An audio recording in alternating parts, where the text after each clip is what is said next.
So here we go. Yeah, so welcome everyone. I think we're ready to get started. We are recording this call. So this is for educational and promotional purposes. And we posted out on the internet just so that others can learn, from this training. They don't have to attend, they can just watch it. So I'd like to just start off with some sort of basic introductions. I'm the Edwin Rutch, the director of the Center for Building a Culture of Empathy, and I'm the producer of the call, which means I kind of handle all the technical stuff. I've met most of you online. I've emailed all of you, and been in conversation with you, kind of bringing you here. And I'll be handling more of the background, technical stuff, creating breakout rooms and that kind of good stuff. So I'd like to start with introducing our trainers. So we have Lou and Bill. Do you want to raise your hands? So they're going to be guiding the training for this 5-session cohort. So I'm going to turn it over to you to take us forward. Okay. You want to start, Bill, or you want me to go? Go ahead, you go. I'll just go, Chris. Okay. So first of all, welcome everybody. And one of the things I love about this is that everybody comes from all over the world. So if English is not your first language, we are happy to accommodate any kind of, you want us to slow down or anything. I've been working with Edwin and Lou for about 3 years in a variety of ways. I helped co-design the training, and welcome, and I'll turn it over to Lou. Thanks, Bill. So I am also very happy to see all these faces, some familiar and some new. Some people have taken the training more than once, which is terrific. And I'm very happy that you're all here. I have a background in communication and conflict resolution and leadership training. I've been working with Edwin for, I don't know, about 3 years now, I guess. And as Bill said, he and I, along with Edwin, have developed this training, co-developed it. And this is the 9th cohort. We actually had a 10th cohort, so we've done a lot of these. So let's get started. We also have 3 people who are instructor trainees in this course. And that's Timothy. Timothy, I'm going to hold up your hand. And Michelle. And Aaron. And so now I'm going to give them just a second to say a word or two about themselves and why they're here as trainees. So Michelle, you want to go first? Sure. My name's Michelle. I'm in Eugene, Oregon. I am here. Oh, sorry, there's 2 Michelles. Sorry. Yes, I meant Michelle, the instructor trainer. Yeah. So okay. Yeah, so we're gonna have a little confusion there. So just quick, there's another Michelle who's one of the trainees. Okay, yeah. Thank you. I might rename myself to Michelle Ireland. So much, Lou. I'm Michelle from Galway in Ireland. I did cohort 5 and 9, and I remember my first training, Empathy Circle training, and it was just, it was transformational, and it's been an incredible journey. So there was an opportunity to start learning some of the further skills, and I'm humbled and grateful for the opportunity. So thank you. Thanks, Michelle. Timothy? Greetings, one and all. I'm Timothy Reagan, right in the San Francisco Bay Area. And I am a practitioner and trainer of nonviolent communication, kind of a language of empathy and lots of skills there. I'm also a trained social worker here in California. And this is my, I think, maybe 3rd time moving through this particular training, and I'm delighted to be volunteering and helping out. Looking forward to getting to know all of you. I would request that if after your name, if you want to change your name and put the location of where you are, that would be nice. Actually, I think at least one of you don't have a name that I can understand, and we'd love for you to turn on your video as well. So please go ahead and put that in your name on your screen. That'd be wonderful to get to know you. Thank you. It is fun to see where everyone's from. Aaron. Hi, I'm I'm in Ohio, and my background is in natural and holistic medicine. And I've been kind of looking for tools for my patients, and took this and found that I had so much value from it myself, that the Empathy Circle has a lot to give, and just really excited to, further it in the world. So. Thank you, Erin. Okay, so next we are going to have a chance for the participants to do a quick check-in, a brief check-in, and Erin's going to lead that. So go ahead, Erin. Yeah, so we're going to have the opportunity for introductions, and we'll just do that shortly, take about 30 seconds, just to share your name, your location, and why you're interested in taking the training. So Peggy, could we start with you? Sure. My name is Peggy Evans, and I am in Denver, Colorado, South Denver metro area. And I think I'm interested in this training. I do a lot of restorative justice work. I'm also a mediator, have been so for about 3 decades, and started doing victim offender mediation before we even used the term restorative justice. And I think just this whole topic is interested in me, and I'm not working very hard this week because I had wrist surgery last week. And so I'm happy to be here. Thank you. Very happy to have you, Peggy. Thank you. And Herbert. Okay. Yeah, I'm from Berlin, Germany. I'm founder of the Academy for Empathy. And I'm here because I believe we have another pandemic going on, the empathy deficit syndrome, what I call it. So I want to work with you to curb it. Fantastic. Thank you, Herbert. And Graham. Yes, I'm excited to be here.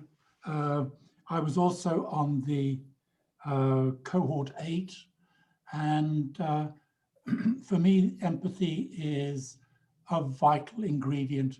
And I would like at some stage in my life to work as a therapist or somewhere along those lines. And without being able to communicate at an empathic level, this will be impossible.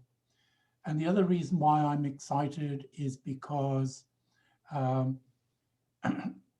this process and linking up with you guys is actually building my sense of confidence and self-assurance very rapidly. And I'm excited by that and happy to be here. Thank you. Thank you, Graham. We're happy to have you here too. And Claire. Hi, lovely to meet you all. I'm Claire. I'm in the northwest of the UK right now, and I'm an author and academic, and I write on empathy and emotions in politics and international relations. And I want to do this because I really want to learn how to have those very difficult political discussions with people collectively in a more empathic and understanding way. Super. Thank you, Claire. And Lynette. Hi there, I'm Lynette, and I'm from a very cold northern Alberta, Canada. And we hit minus 44 the other day, Celsius. So it was very, very cold. Anyway, I am interested in empathy. I was part of cohort 8 and so I'm interested because it's a good link with understanding trauma. And I specialize in trauma and anxiety. And I'd like to also take this program into the schools. And they have a Roots of Empathy program up here for children, but it's only grade 1. And so what do we do with the rest of that practice, right? And so if we can introduce it as a culture into the schools, hopefully we can help mitigate that trauma effect that happens to young children going forward. Thank you, Lynette.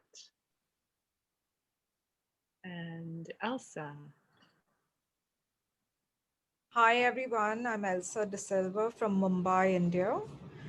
And I work on a pandemic that is gender-based violence, and I'm always looking to improve my empathy skills so that I can work with survivors better. We run safe circles, which is a different format, but I think there is synergy out here, and I'm just looking to improve my skills. Lovely to meet you all.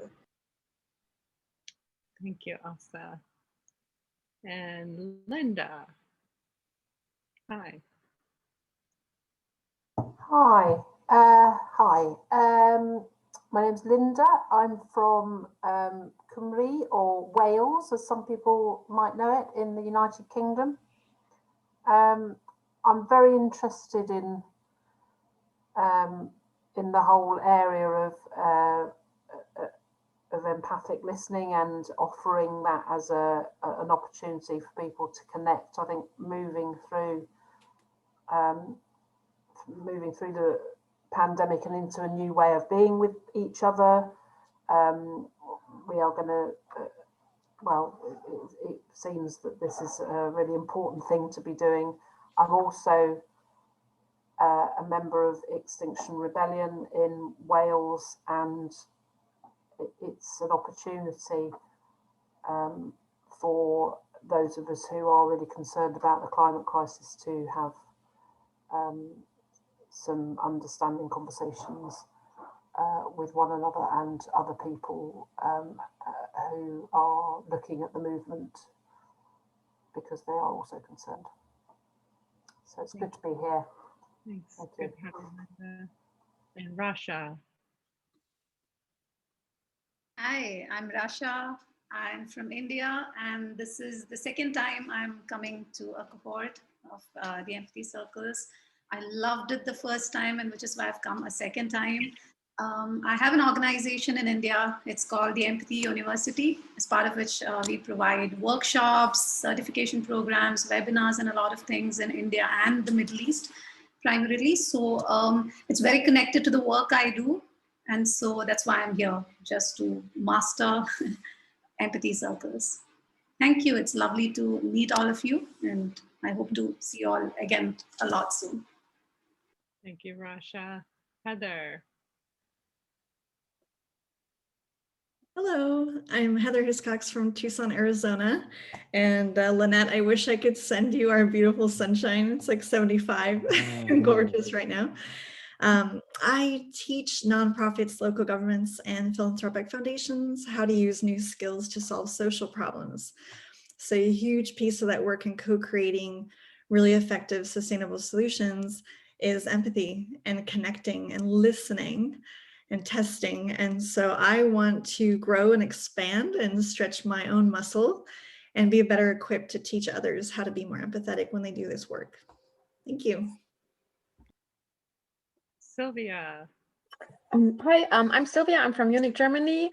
I'm also sort of coming from nonviolent communication. I did some basic courses here, and I'm also taking part in the annual training in NVC here.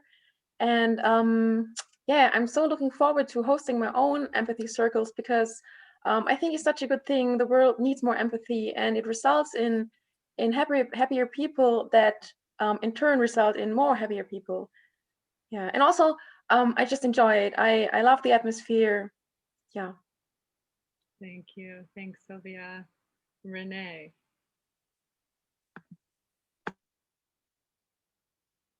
Hi, I'm Renee. I live in Bala-Cynwyd, Pennsylvania, right outside of Philadelphia on the East Coast of the United States.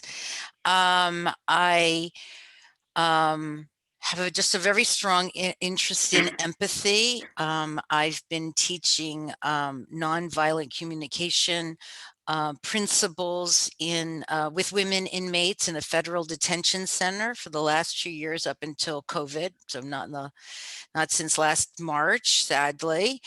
I run a community organization in my hometown for youth and well-being, and I'm really interested in learning more about running empathy circles so that I will be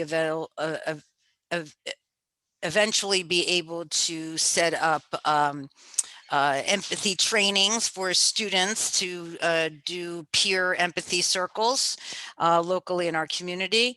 I work on a suicide and crisis prevention hotline, and I am currently running empathy circles weekly through the embodiment. It used to be the embodiment conference, but now it's called Embodiment Unlimited, but online weekly circles. And I'm here just to really, I'm so fascinated by empathy and all the different ways to do it and give it and receive it that I'm just wanting to learn more. And Anatoly. Hi, I'm Anatoly from Israel. And I'm here because I want to be, I guess, more skilled at running and spreading empathy circles. I started facilitating some and had some challenges, and I'm sure I have a lot to learn, so I'm here to learn more. Excellent. Okay, Michelle. In Oregon. Okay, I was gonna say me, Michelle. I'm so sorry about earlier. I was thinking all the rest of us were the learnees or the trainees. Anyway, so apologies. I am Michelle, Eugene, Oregon. And I am here because I'm part of Extinction Rebellion. And they are very focused on the mobilizing and the actions. And I feel that there's a third piece that's super, super vital, and that's the vitality of the movement. And I think that empathy circles are a big positive contribution to that. So I thought I'd try and learn and see if I could plug that into the movement a little bit. So thank you. Amy. Hi, everybody. Amy Wilson. I'm from Washington, D.C. And I just published my first book about empathy. It's called Empathy for Change. Woo! And there's several reasons why I'm doing this training. I heard about Edwin and the great work that you've been doing. And I want to get involved in a little bit more of like what is already existing as far as empathy is concerned. And as you can imagine, in Washington, D.C., it's a little bit, tense right now, if you can imagine. And I've worked in the White House under 2 administrations before. So for me, I have loved to build movements of change and innovation. And I think empathy is at the center of that. And that's why I read the book. And also, so what I would love to do is to kind of create spaces for people to be open and vulnerable. And I think this is one of the best ways to do that. And secondly, it's also my birthday today, and this is my birthday gift to myself. So this might be the dorkiest thing I've done in a while, but besides writing a book, but I just really want to give this gift to me so I can give to others. Thanks for having me. Happy birthday, Amy, and thank you for being here on your birthday. And Celine. Hi, I'm Celine from Southern Oregon in the United States, and I'm here to celebrate Amy's birthday and book and her book. And I love the word learnee. That's me. I'm a learnee, and I'm learning this form of empathy, expression, and listening. I have a background in education and mediation and nonviolent communication. And this seems like the perfect step for now. So thank you. I love these circles, and I'm really glad to be here. I'm complete. Thank you. And lastly, I'm not sure if I'll be saying this right, but I see Ibtisam. Please correct me. Thanks. Yeah, you got it right. I'm currently based in the UK, and yeah, it's Ibtisam, and it's perfectly fine. Please, I keep on saying this every time. Do not feel intimidated to mispronounce it. To the best of my knowledge, even I don't say it correctly. But this is my second time. I think I was in cohort 4, and I'm here because I really enjoyed the training last time, and I really want to begin my really start my facilitation, which I've been meaning to do for the last 6 months now, but really wanting to get that confidence and not feel intimidated with the technology and the know-how, because I'm more of a in-person kind of, physical touch, and I need to see people in front of me. So this feels very overwhelming when I kind of yet see faces staring at me on the screen. And I just need to get over this, because this is going to be way of life now, and I've got to move at times. So that's me. And yeah, I'm just also here because I love the word culture. I think the culture and diversity, I think the more kind of feel that that's what's happening right now. And I really just enjoy this feeling of connection and building that. Thanks. I'm very excited by this group. And I think we can dive in, and I'll turn it over to Bill now to go over to the, the course purpose and objectives. Thanks, Erin.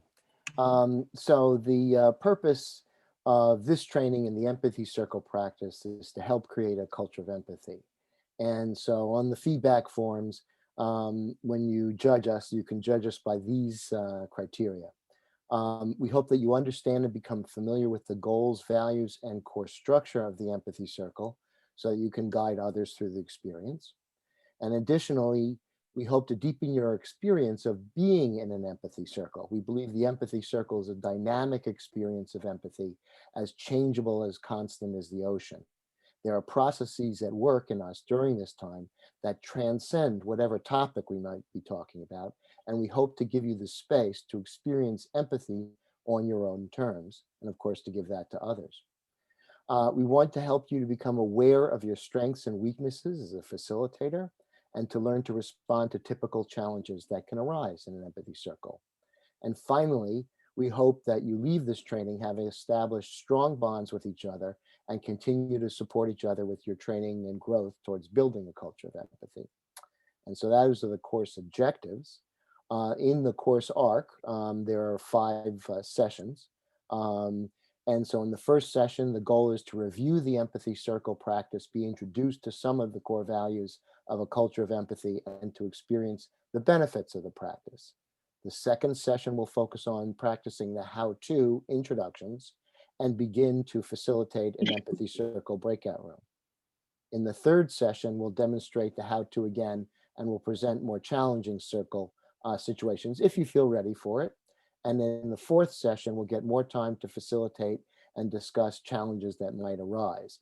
The fifth session, we'll discuss the course and give feedback about it. Now I'll turn it over to Lou, who'll talk about some of the core values and principles of a culture of empathy.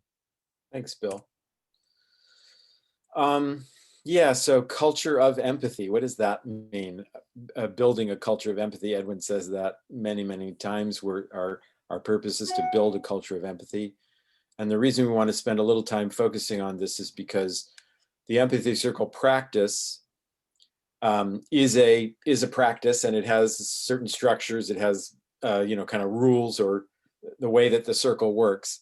But that practice kind of sits inside a larger frame, which is what we call a culture of empathy. And actually doing the empathy circle practice creates a culture of empathy in the circle.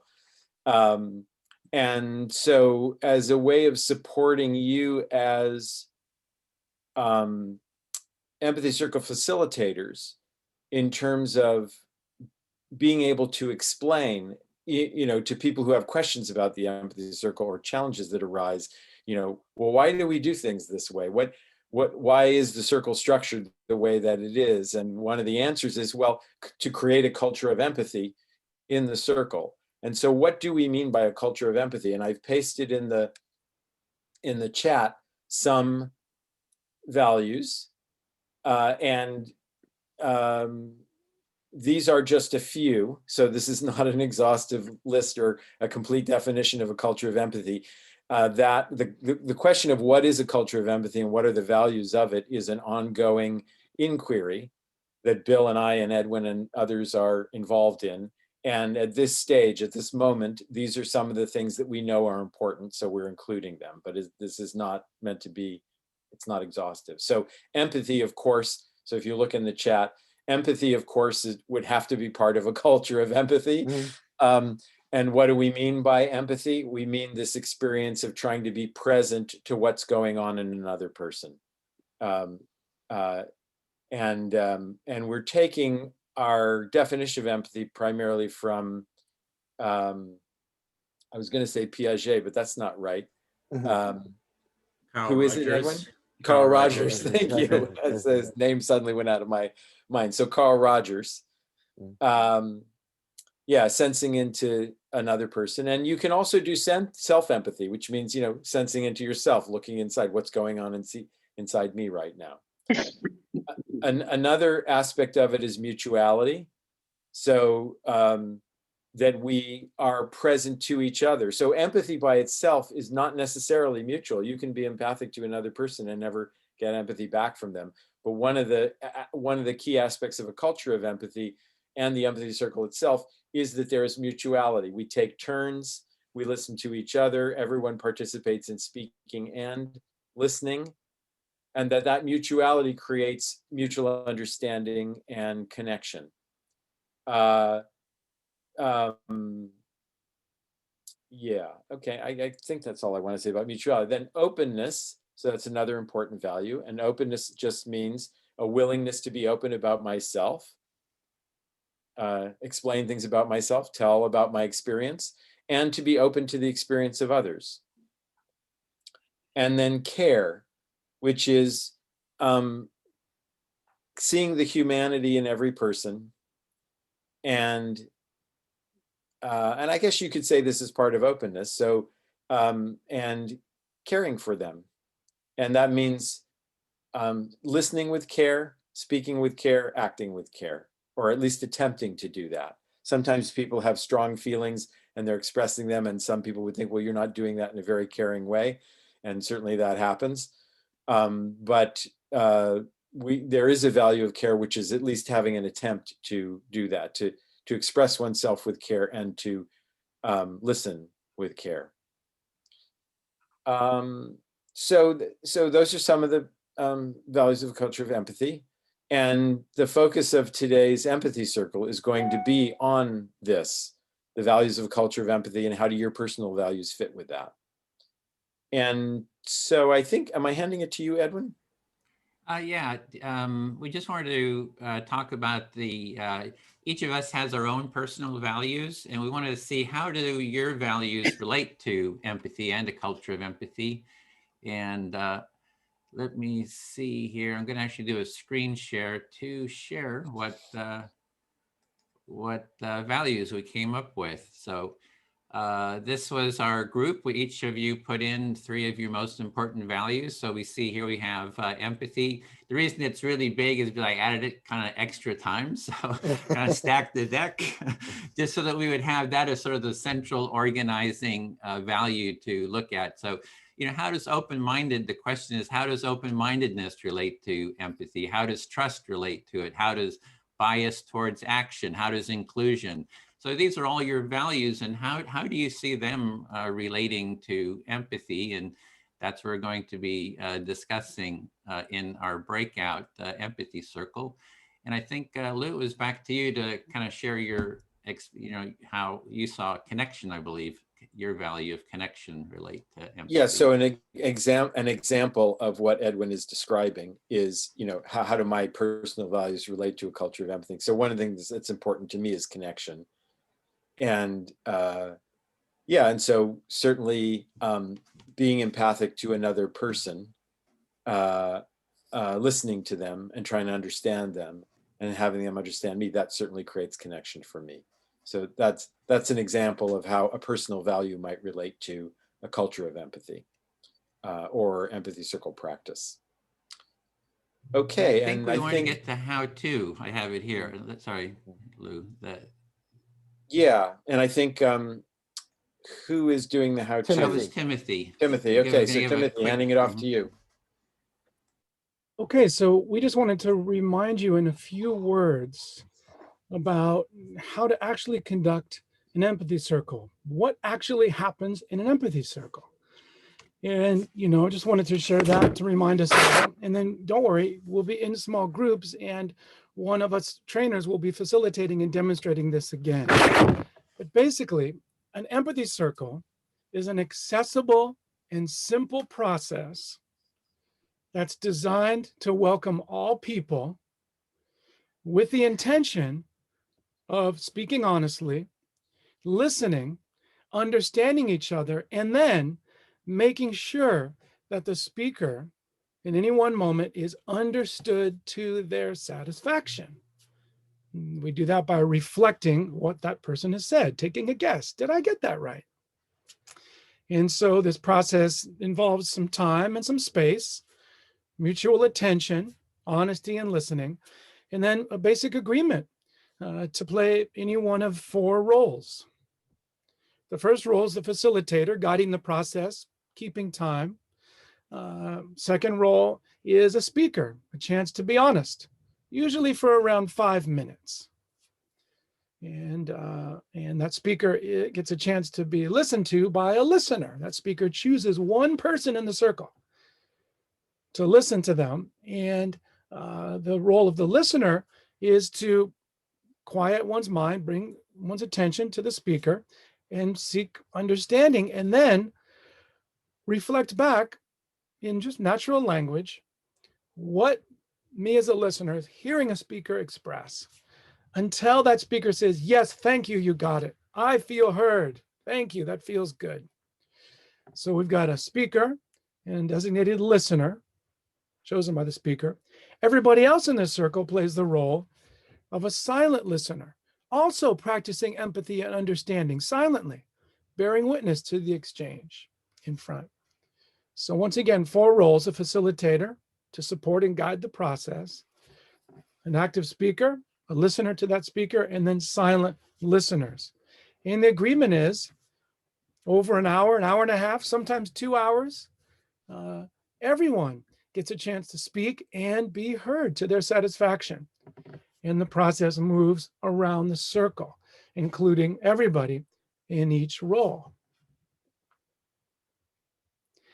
And right at the end of an introduction like that, I would always ask the group that I'm facilitating, so with those roles and this basic agreement, are you willing to play? Are you willing to agree to this process?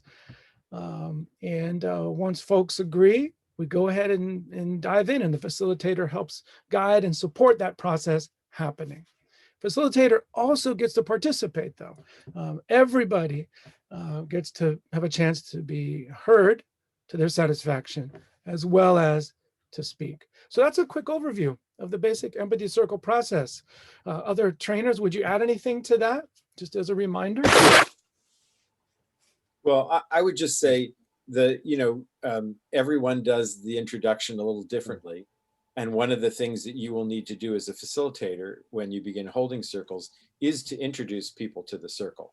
So that is one of the reasons why Timothy is doing this introduction as a demonstration of how do you introduce circles, and different ones of us will be doing that at different times, so you can see how different people do it, because everyone does it a little bit differently. And I would just like to say that the tricky part is the active listener, because you shouldn't come in with judgments or ask questions or do things like that. And that's going to feel the most uncomfortable, as it's different from a normal conversation.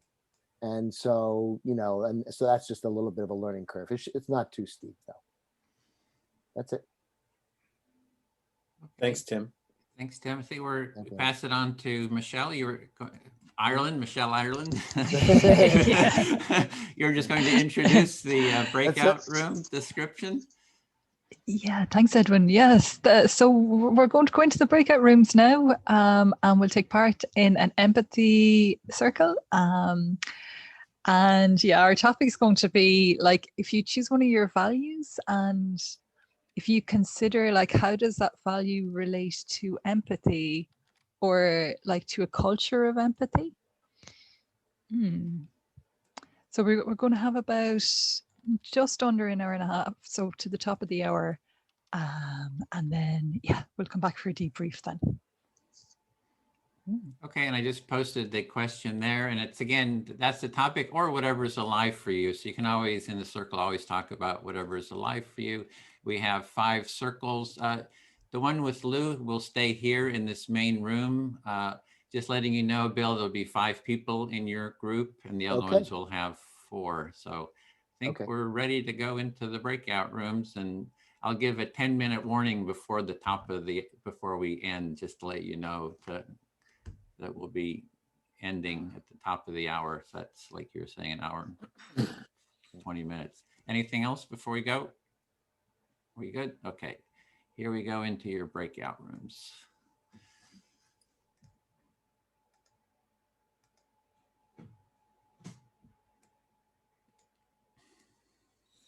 No, we didn't say how much time, but everybody knows.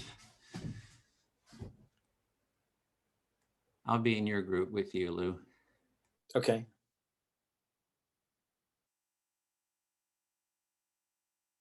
Okay, so this is our group. So Michelle, Rasha, Amy, and Claire. Rasha's in a different group. She's okay, so Rasha went to a different group. Great. So welcome, Michelle, Claire, and Amy. I'm excited to be with you guys. Okay, so Empathy Circle. Any questions about Empathy Circle practice or introducing Empathy Circle? You know, what Tim just did? No? Okay. Okay, so I'll just say, you know, I'm going to facilitate the circle. I'll keep time. Something actually that Tim didn't talk about that I do in my introduction is just to say a little something about what I might do as a facilitator. So I keep time, and you'll hear a chime go off if I think you didn't hear it, because sometimes, especially on Zoom, sometimes the audio gets blocked. I will hold up my phone as an indicator that the time is up. The other things I might do as a facilitator are reminding speakers to pause. So the idea is, if you're the speaker, after you get an idea or two out, that you would pause so the reflector can reflect it back, because it's hard to hold on to more than 1 or 2 ideas as a reflector. And it's also not normal for speakers to pause like that. So it's easy for people to forget to pause. So that's one of the things I would do as a facilitator is ask the speaker to pause. The listener can do that. I mean, the reflector can do that also, but most reflectors will not do that because that's also kind of unusual to ask people to pause. So most people won't do it until the facilitator does it at least a couple times. Then it kind of sets a norm that it's okay to do that. The other thing I'll do as a facilitator is, if the reflector starts to do things like ask questions or add comments or evaluations, or, you know, agree or disagree or something like that, something other than just reflecting back the speaker, then I'll just remind the reflector, you know, your job right now is to just reflect back what you're hearing. And that's something also that people easily forget, because, you know, in normal conversation, we do lots of other things other than just reflecting back. So it's easy for people to forget that. Let's see, anything else I would do is, the one other thing I might do as a facilitator, if somebody's having difficulty reflecting back, and that does happen sometimes, then I might assist as a facilitator. I might assist with a reflection.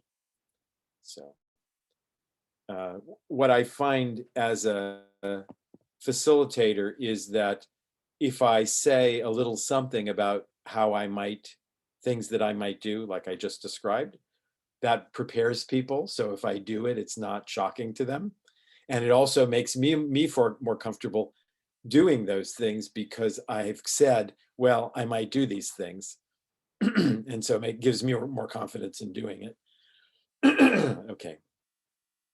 So let's get started. I'll be the first listener.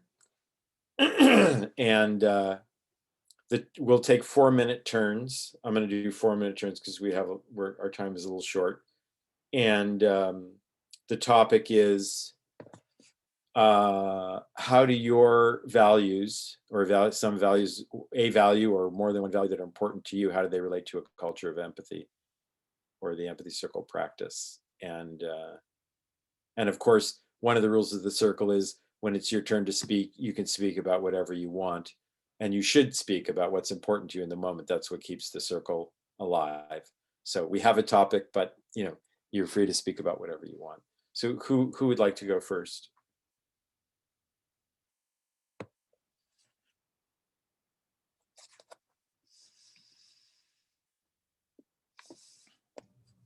So I guess I'll go ahead, Amy. Oh. We did it at the same time, Michelle. Thanks, Amy. Okay. All right, so I'll be the first reflector. Go ahead. Okay, one of the words that I used was a bias towards action in the things that matter to me, because what I see, in the definition of empathy in a lot of ways, we have cognitive empathy, we have emotional empathy, and then we've got compassionate empathy that has come out a lot. But what I see in that is the fact that empathy, like, it talks about acting if needed, but it doesn't actually talk about acting in a positive way, right? So that's where I talk about having a bias towards action. Okay, so what I'm understanding you're saying is that there are lots of different kinds of empathy. People talk about cognitive empathy, or I forget the other kind you said, emotional empathy, but you really like action empathy, or I can't remember, action. The word action was important, I guess, because you think it's important to take actions for empathy to be embodied by doing actions as opposed to just some kind of understanding. Mm-hmm. Yep. So that's why bias towards action matters to me. I think in a bigger way, as I went on this journey of writing about it and doing deep conversation about it, there's this pledge that I took about 15 years ago called the AmeriCorps Pledge. And if you read it, it's all about caring and empathy for each other. And it starts off with, I will get things done for America to make our people safer, smarter, and healthier. Faced with apathy, I will take action. And there's a whole lot of things about seeking common ground, and action is at the heart of all of that. And I think in general, the United States and around the world is lacking that empathy plus action. Yeah, so you're saying that your bias towards action comes from your experience with AmeriCorps, where they had a pledge that you really liked, and that in the pledge and in that organization, action was really focused on. And you think that in the U.S. and in the world and at large, there isn't enough action. There's a desire for understanding, but not enough action. Yep, and one of the chapters that I have in my book talks about the Stephen Covey seek first to understand and then be understood. That came over and over again in my research and talking to organizations that are changing the world, and with empathy at the center. And I think that specifically empathy circles is like an embodiment of that mentality of like trying to understand and also be understood, right? It happens in this space. Yeah, so you're familiar with the Stephen Covey phrase that's very popular and used by a lot of organizations about seeking to understand before being understood, and that you think the empathy circle practice really embodies that mutual understanding idea. Mm-hmm. Mm-hmm.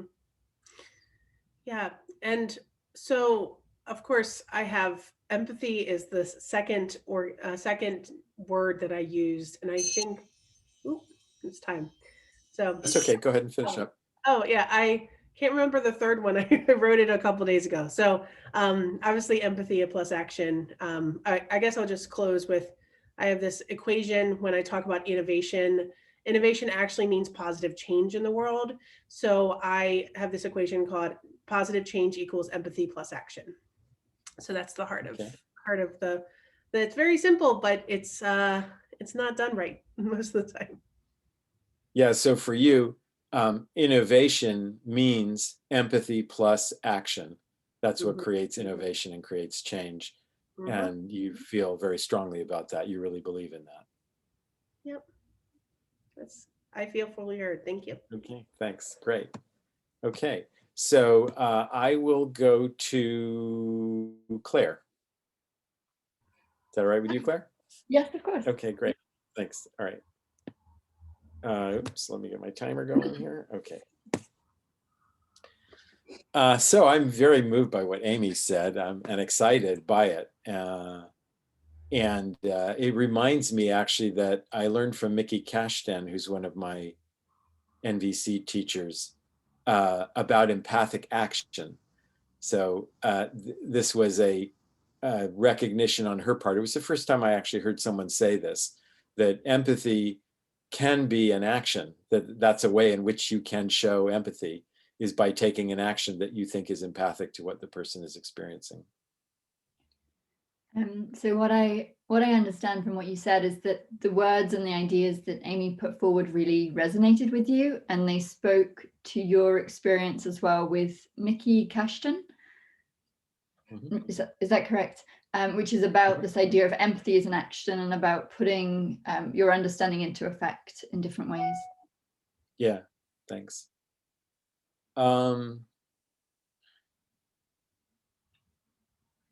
Yeah, and it was very inspiring to hear Amy describe that so clearly, and also hear that actually that idea or that value is actually embedded in other things. Like AmeriCorps has been around for a really long time.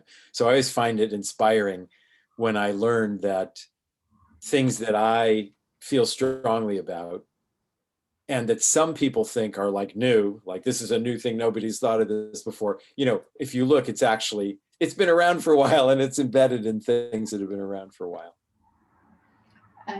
So I'm hearing that you were really inspired by the clarity and the way in which Amy expressed her understanding of empathy and this connection that it has to empathy, but you were also really struck and encouraged by the idea that empathy is embedded in much longer ideas and in institutions such as AmeriCorps, which Amy spoke about, that it's in places you wouldn't always think about. Yes, and that thanks for hearing me so clearly. And that makes me realize or want to say that I think one of my values or one of my approaches is that teaching about empathy is really about awakening or bringing into more awareness something that we know already, not trying to tell people, oh, this is something nobody knows about and I'm teaching you something new that you've never heard about before. No, it's deeply embedded in culture. It's embedded in our nervous systems as human beings naturally. And it's in all kinds of cultural practices that go back to the beginning of human culture. And so it's more about what we're teaching is more about remembering and awakening than it is about something new. So I understand that what already has been revealed in the conversation, in the words of Amy and in your own reflections, is the idea that what the empathy circles and the culture of empathy is trying to do is reveal ways that empathy is actually already embedded within us and it's part of being human, and that the work is therefore to uncover and to remember the ways in which it's a part of us and to show people that rather than to teach them that it's something new, that you're trying to just show them that actually it's already been there and we just have to uncover it. Yes, thank you for hearing me. So I feel so heard. And I'm done. I can be done with my turn. Yeah. Thank you. Thank you. Yeah. You can reflect that last part that he felt really heard. I'm hearing that you feel heard there, and that you feel that, yeah, it resonates. I did. It's a beautiful thing. Okay. So do I now speak to Michelle? Yeah, or whoever. Yes, you. Yeah. So I'm going to. Yeah, the preference is to pick someone who hasn't listened yet. But yes, go ahead. I'm going to speak to Michelle, and it's really, I love that you're in Oregon. This is not part of my speaking because my sister lives in Lebanon, and so you're so close. I have a friend in Lebanon. Yes. Small world. So I'm going to start, and I really want to build on what Amy and Lou have already spoken about, because both of your words also really resonated with me, and I love this idea, firstly, of empathy and action and its connection to innovation, that empathy should encourage us to go into the world and do better and to be better in the ways in which we interact and the ways in which we act towards others. So what I'm hearing from you, Claire, is that what Amy and Lou both said really resonated with you. I guess Amy on the action side and Lou as well, and then the cultural depth of it. And for you, it's empathy, kind of making the world a better place, kind of through, I can't remember the word you used, but essentially that's what I captured. Did I? Yes, and I think with the second point that I will speak to that and reflect on is I really like this idea that Lou spoke about remembering and uncovering, because my work is on empathy in politics and especially in diplomacy. And what I'm trying to do is not say to people, we need to reinvent these things, but that we need to see where these things are already a part of how we conduct diplomacy and how we do politics. And if we rethink what it means to be a human within these organizations and these cultures, we will uncover ways of doing things that feel very natural and that they shouldn't actually be forced, that actually there's something very natural about empathy that we just have to reveal and embrace. All right. I heard that you really like Lou's kind of angle, especially because you're coming from a political kind of specifically in diplomacy. And you're kind of wanting to kind of come to it, instead of reinventing the wheel, coming back to something that's more innate, something that's natural, something that feels so, it's just, I just in my head see all the benefits to that. But that is essentially what you're saying, is to bring some natural feel, empathy into. Yes, and thank you. And one of the other values that I chose was integrity, because I think if you start to value empathy and you start to act with empathy, you're forced to live with more integrity, because it forces you to confront the disparities between who you are and who you say you'll be and what you want. And therefore it should force that self-reflection. And I think we trust people more who demonstrate integrity within these spaces. And so that's really what I do. But as a final point, I also look at the dark sides of empathy. And I think that's a really fascinating element to consider as well, the ways in which it naturally can play negative roles. Okay. Interesting spot to stop, because I'm curious to find out what those those dark forces are. But integrity was your other word that you feel was very important, and that what that does is it forces us to confront our personal kind of angel and devils, and just making sure that we're sort of keeping on track there, and that in that trust is built, and then it just kind of perpetuates each other really in that. Yes, thank you. I feel heard.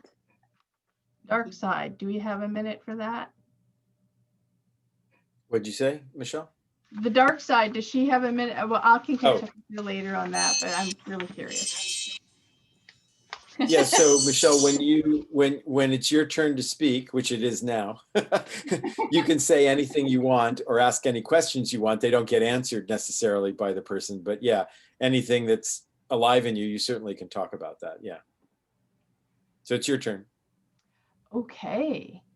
And I guess, Amy, you haven't had a shot at active listening. Would you like to? Sure, I'm happy to do that. Okay, great. Yeah, I'm intrigued by the dark side of empathy that Claire was talking about. But I also wanted to say too that with Amy and her action side of things, it's like super important. We've had conversations just in our circles about kind of where hope fits in there, because hope also has a good and a bad side. So it's just kind of interesting, those sort of how we're all everything's sort of weirdly connected. We're all stardust, and things just kind of come down, and empathy is a big part of that. Maybe pause there. Yeah, maybe pause there. So what I'm hearing, Michelle, is that you were curious about what Claire was saying about the dark side of empathy. So that's alive for you right now. I'm also hearing that what I said about action is very present with you right now, and that you pair empathy and action with hope, this belief of hope. And hopefully I got all of those parts right for you. And I think I might have not caught that last bit, but if there's anything else, I'm happy to listen more.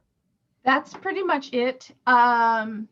It does. And then kind of which comes, how each feeds each other, like, kind of the interconnectedness of it. The conversation about hoping, is it hopeful that leads to action, or is it action that brings hope? So just kind of that sort of connection. So what I'm hearing from that is that you there's like this symbiotic relationship between hope and action, and it's kind of almost a chicken before the egg kind of thing, where it's like, does hope come first and then action, or does action and then hope comes? So we still don't understand it, but it seems like it's a question to ask us ourselves. Yeah. And so, and then Lou's part really resonated with me as far as the sort of the fact that it's deeply embedded, like it's a culture, a piece of us. It's like we've been torn away from what's natural, and it's a matter of bringing us back. And that just kind of was like, oh yeah, click.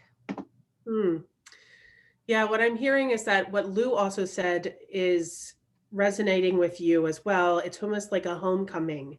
It's when in empathy, it's about coming back and circling back to what is natural and human about ourselves. And a lot of what society is telling us is the opposite of what we are naturally doing. Yeah.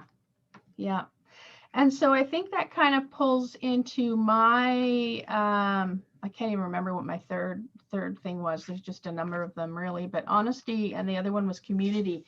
Community, I just feel like we've become so atomized, and empathy is as one way of rekindling that community sort of nurturing and building up of each other. Yeah, so what I'm hearing is that you say that that empathy is at the heart of community, and that was like one of your thoughts that you were sharing, and that we have gotten away from the community building as well.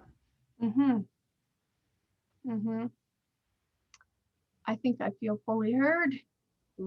Thank you. Thank you. Welcome.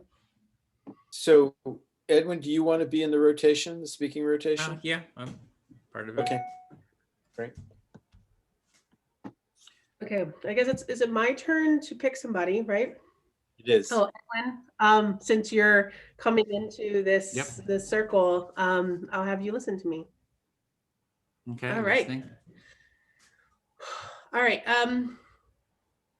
Yeah. So I think it's what actually comes up for me is what Michelle was talking about, is this idea of community, and that and what I have what I was writing about and thinking about was that there's a difference between community and networks that I've found from this writer called John Paul Gallo. So you're thinking about the community, the topic that Michelle brought up, and you've written about that. You're thinking about the relationship or the difference between community and networks, and there's a writer who's written about that. Yeah. And I've been thinking deeply about this because it was when I was in community that, and not networks, and I guess I should describe the difference between the two, but community is when you feel whole and you're seen as a whole person. Networks are only seeing a portion of who you are, and therefore aren't really good for your soul. Mm-hmm. So you see community as someone where you're seen as your whole person, it's healthy, it's good for your soul, and networks, it's just you see part of who the person is. It's extractive in a lot of ways than generative. And so so taking this learning that I learned from this writer who was doing compulsory schooling. He was in the school system in New York City for 30 years. So he learned this very in a different context, but bringing it into our adult context in particular, I think there's so many places where we don't have community, but we have networks that take away from ourselves. Okay, so you're seeing that we don't generally have these communities, we have more networks, and that maybe you're kind of exploring that aspect, that dynamic. And I think, I've been searching for places most of my life, on places where I can be fully seen and heard. I think that's a natural human emotion. And when I was able to find it, I found that through Adult Children of Alcoholics, which is a 12-step program that I was in. It really helped transform me as a person. Okay, so you've been looking for that sense of community, and it was a 12-step program where you found that, and it was just very transformational and very meaningful. Yeah, and I think in that structure, it created, kind of a mentor. We call them sponsors, like you would in AA or other places. But this program was more spiritual than it is very religious, and that fit more of my mentality and thinking about what we learned growing up, like the malformed behaviors that we had, and how we need to change them as an adult to kind of cope with the world. So what I was hearing there's a sort of a mentor program there. So you had a mentor, and then there's sort of a process, sort of more of a spiritual process. It's like, how do you sort of change your way of seeing things? Yep. Okay, I feel fully heard. Okay, great. Then thanks. Speak to Claire. Yeah, so it's like I made some notes here. I've got this story I got to tell. So there's I find this relationship, of empathy and the values, is quite important to this culture building and the empathy circle. So I just see that what we're doing here, making these relationships and having sort of an awareness of these relationships, is really important. So what I'm hearing is that you're finding the evolution of the conversation, the unfolding of it about different people's values, and also how people are connecting them, is central to your idea of the culture of empathy and how you build it and shape it. Yeah, I want to give an example of this, and it's not my own value per se, but my value is empathy. So I went to the Republican convention to talk to Republicans. I wanted to hear what their values were. This was back during when the Tea Party was first starting. And I went and I said, oh, tell me about what your values are, and I want to see how they relate to empathy. And so everyone was very gracious, at the convention. And I kind of met some young Republicans who were, talked about one of their values. And yeah, so I'll pause there. So what I understand from what you say is you're keen to demonstrate the importance of values through a story about a meeting with Republicans. And for you, your core value is really empathy, but you find that by learning what connects other people and their values that underpin their thinking and again, their approach to the world, that really, and how that also relates to your own value of empathy, it helps you to see the world through their eyes. That is itself the way you it's more that it helps promote the value of empathy itself. See, so it's sort of a bit of evangelical, like in that sense. So what the value that these young Republicans told me, they said protection. We're going to protect ourselves. We're going to keep our homes safe. Basically we got guns, or saying that's important. And so I just empathically listened, like we're doing here. Okay, so that's important. Safety, security is important. So I just really heard, what their value was of protection. And then I said, oh, how does that relate to empathy? So I'll pause there. So you went and met with a load of I'm hearing you went and you met with a lot of young Republicans to try and evangelize empathy by connecting it to their worldview. And what you heard from them was that ideas of protection and security and guns was really central to their worldview.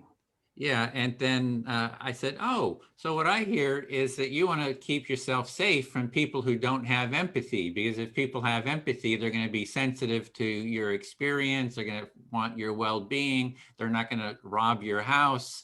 And so, what I hear is you're just really wanting to protect yourself against the people who don't have empathy. And they said, oh, I guess empathy is important.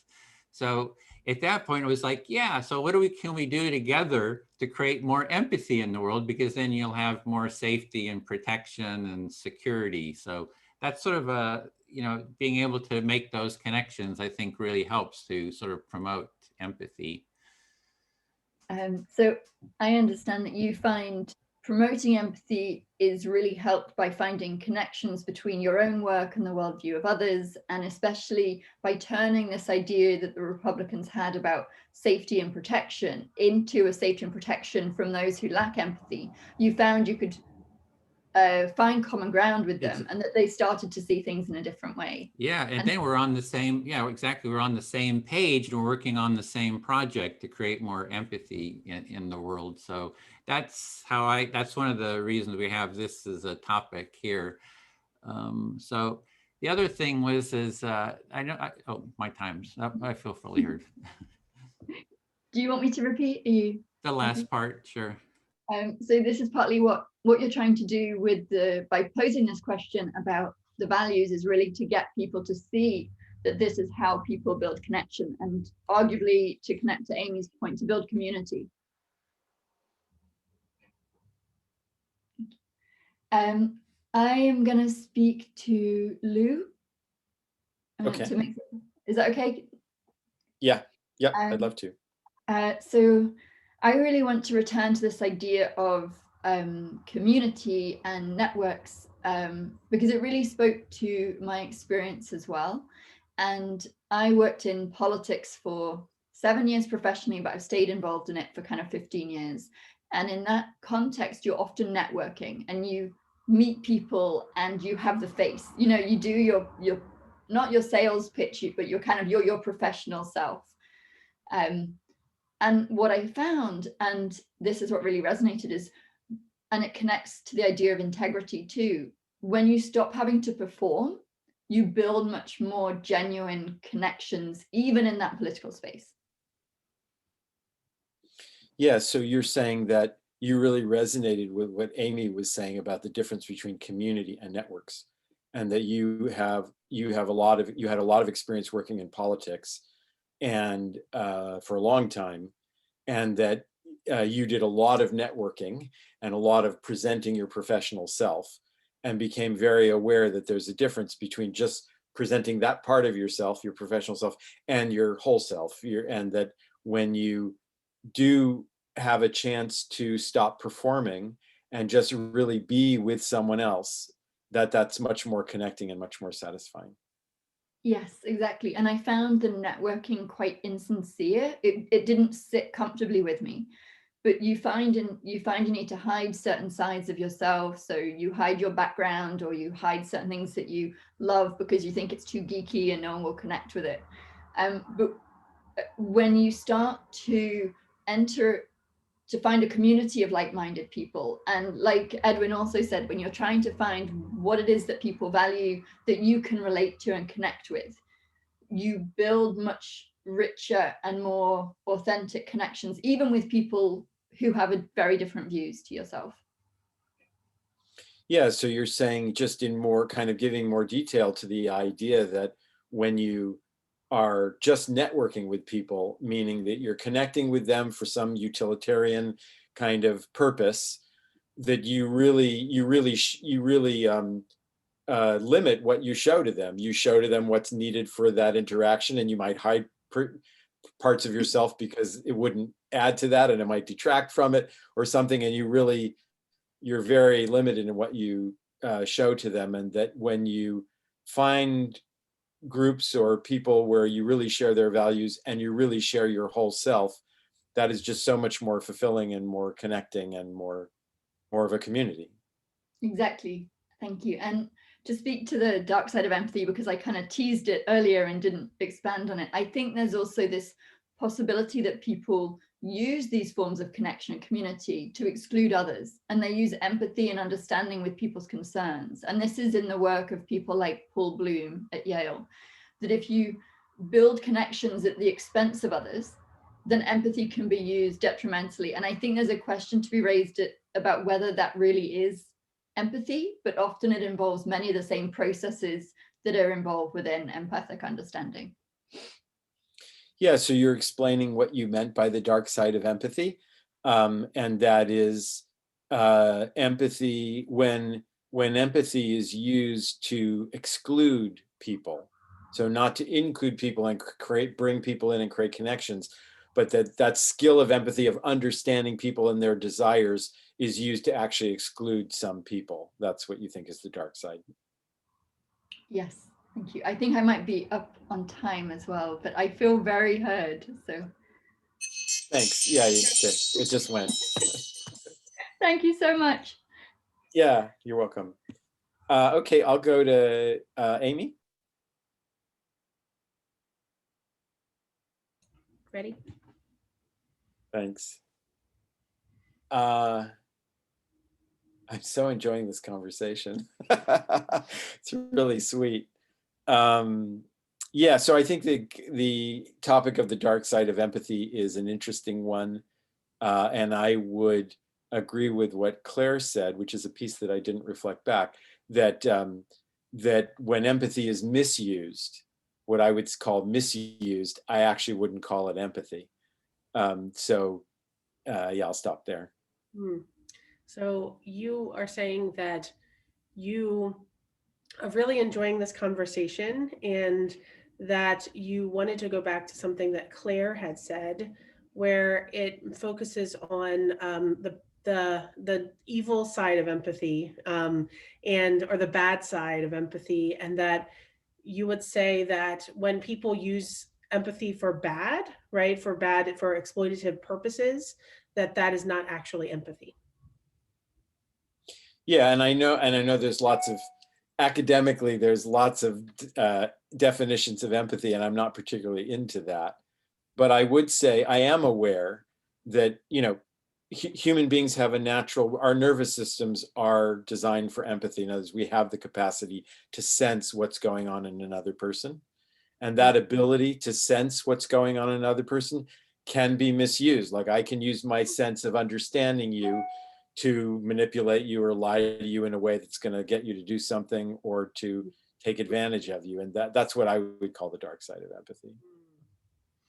Yeah. So you are saying the dark side of empathy for you is really focusing on, like, you can understand how somebody is, but at the same time, if you're using it for manipulation purposes, for exploitative purposes, that's actually that's actually where the dark side of empathy can come in. Yeah, and I'd say, you know, that's what a con man does, or a con person does. They have the capacity to connect empathically with people, and then they use that capacity to take advantage of them. Yeah, and that's I was going to say that's particularly despicable, but I also don't think that that shows empathy for them. It does mean that there's something going on in them that they think they have to do that, or yeah, in order to survive. Yeah, I'll stop there. Yeah, so I'm hearing that you are, in an interesting way, having empathy for somebody who is out there, who is you know, exploitative, is a con man or con woman, who is out there in the world, who uses something like empathy to understand somebody else, but at the same time, they're not using it for good, they're using it for bad.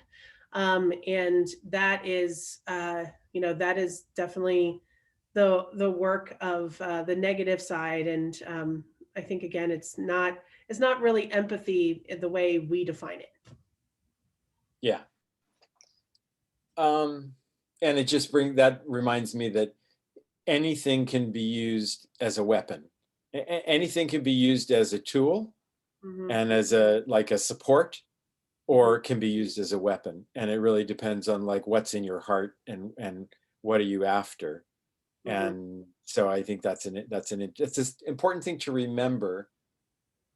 And for me, it's an important area of exploration, is how do we reach the people who, or what do we do? How do we respond to the people who, whose hearts are hard, or who want to, who have trouble showing care for others. They want to use weapons. They want to have weapons. So what I heard in that is that you are saying that, you know, there's something within these people who use empathetic means to understand somebody, but then exploit them to there's something that's deep down inside, something that's turning them to be more focused on the negative aspects than the positive ones. And also you're saying, you're assuming and thinking that, you know, and trying to understand, how can we take what this person is thinking and feeling and then flip it around to understand, how can we make them go from exploiting other people in this con kind of circumstance to becoming more good-hearted. Yes, thank you for hearing me.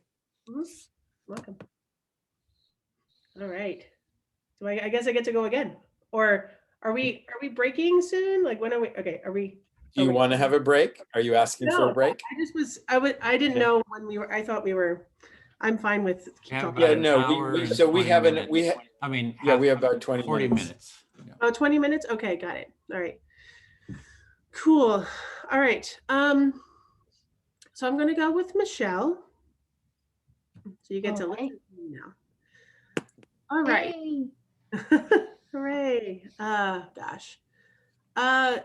You know, I think the thing that's really alive for me right now is going off of what Lou was saying a minute ago, is I've been trying to understand a lot of like the thinking behind I believe I'm a Democrat. You know, for lack of a better like political party, I'm a Democrat. And but at the same time, like, I am trying to understand and have empathy for people, you know, especially who's, you know, created the insurrection, and trying to understand and figure out how when you're in such an opposite side of the spectrum, how can I have empathy for them and try to understand, do the same thing that Lou was mentioning, like how do you turn them to be more good-hearted?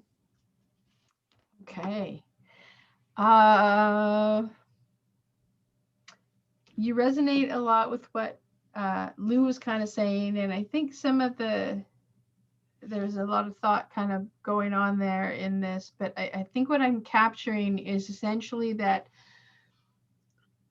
trying to seek to understand those that participated in the insurrection and kind of finding empathy towards those actions, that you are a Democrat, and I'm not real sure kind of where that kind of fits in all that, but that's what I captured essentially. Mm-hmm. Yeah, I think I have like obviously lots of things that are jumping around in my head, but I have like a personal connection in multiple ways to this what has happened. You know, first of all, like my father, it was a narcissist and an alcoholic and a lot of different things, and he was a card-carrying member of the NRA. He passed away in 2019, but he voted for Trump, and I had a really hard time, but at the same time, I appreciate having my dad's perspective in life because it helps me understand the other side a little bit more. Okay. Yeah, so you have some personal connections kind of with what is going on there that's maybe kind of stirring up some things. One of those being that your dad, you know, is like a narcissist, an alcoholic, so you had an upbringing that was quite focused on, you know, you've got the spidey senses tingle when things like that happen. He was a Trump person. I'm sorry that he passed away. I just wanted to say that. But that what that does is it actually kind of brings in sort of a part that maybe other people don't get, where you get to see sort of a different, you get to see sort of the human side of that personally, that you're hoping to maybe tie the empathy in all that is. Mm-hmm. Yeah. And so that's one way that I'm connected to this. And a second thing is, I mean, I'm going to try to tell this concisely, but I served as an entrepreneur in residence in the White House, and I went from the Obama administration and continued into the Trump administration. And, you know, a key part of my story and why I wrote the book that I did was because I spoke truth to power in that administration. I tried to do my best. I was trying to serve, like I was saying, in AmeriCorps to keep our people safer, smarter, and healthier. But at the same time, values, you know, like what Edwin is saying is like our values, okay, really mattered. And I got fired from the Trump administration. So that's a whole thing. So. Holding my tongue. So I'm going to focus on what you said because I was listening. Your second connection has to do with your, I'll say, intimate relationship because of your work with the White House. So you've got sort of that thing that very few other people probably have. But that with that, you were proud of yourself because you brought truth to power and you maintained values. Mm-hmm. So yeah, check, I think. Yeah, Do you feel fully heard, or did I miss anything? I think I would just say the last thing is just that, I mean, yeah, I have this deep connection because of the firing that happened with me and the mismatch of values that I saw at first with what was happening. So thank you. I feel fully heard now. Yeah, so maybe reflect back just that last piece. Sure. So essentially you, oh crap, it just went, sorry, I was focusing on multiple things and I was thinking we were kind of done, so I wasn't 100% listening. Can you please repeat that? That's all right. I'll just reflect it back. So what I was hearing was you have a lot of deep feelings about what happened there, and that you Actually, now I lost the last little piece. So why don't you give it to us again? Okay. So yeah, like what you were saying is I have a lot of deep feelings. It's very present for me. It felt like a dark cloud had been over my head for 2 years. And then I guess I didn't say this part, but what I'll say is I forgot what I said too. But yeah, so like when the inauguration happened, it felt like that cloud had been lifted, and now I can be open to tell my bigger stories. Yeah, so I'll reflect it back. So you had a lot of deep feelings about what happened. And for a long time after you left the administration, you kind of felt like it was brewing in you and you couldn't really talk about it. But then since the inauguration happened, you really feel that lifted and you feel like you feel free to talk about what happened. Yeah. And that feels good. Yeah. Yeah. Okay, great. Thank you. Okay, Michelle, your turn. Oh, my turn. We still have time. Okay. So let's see who. I feel like I haven't heard from either Claire or Edwin much. I don't know. I'm gonna go with, let's see, gut. Let's go with Claire. Hey. What? Yeah. I think there's stuff percolating for me here, but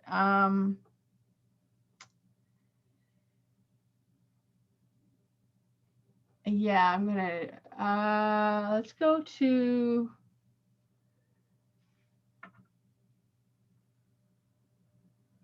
I really enjoyed the conversations and kind of the connections that we've made between the values that we each kind of had and shared, and how it kind of ties in with the empathy side of things. So I've really enjoyed that.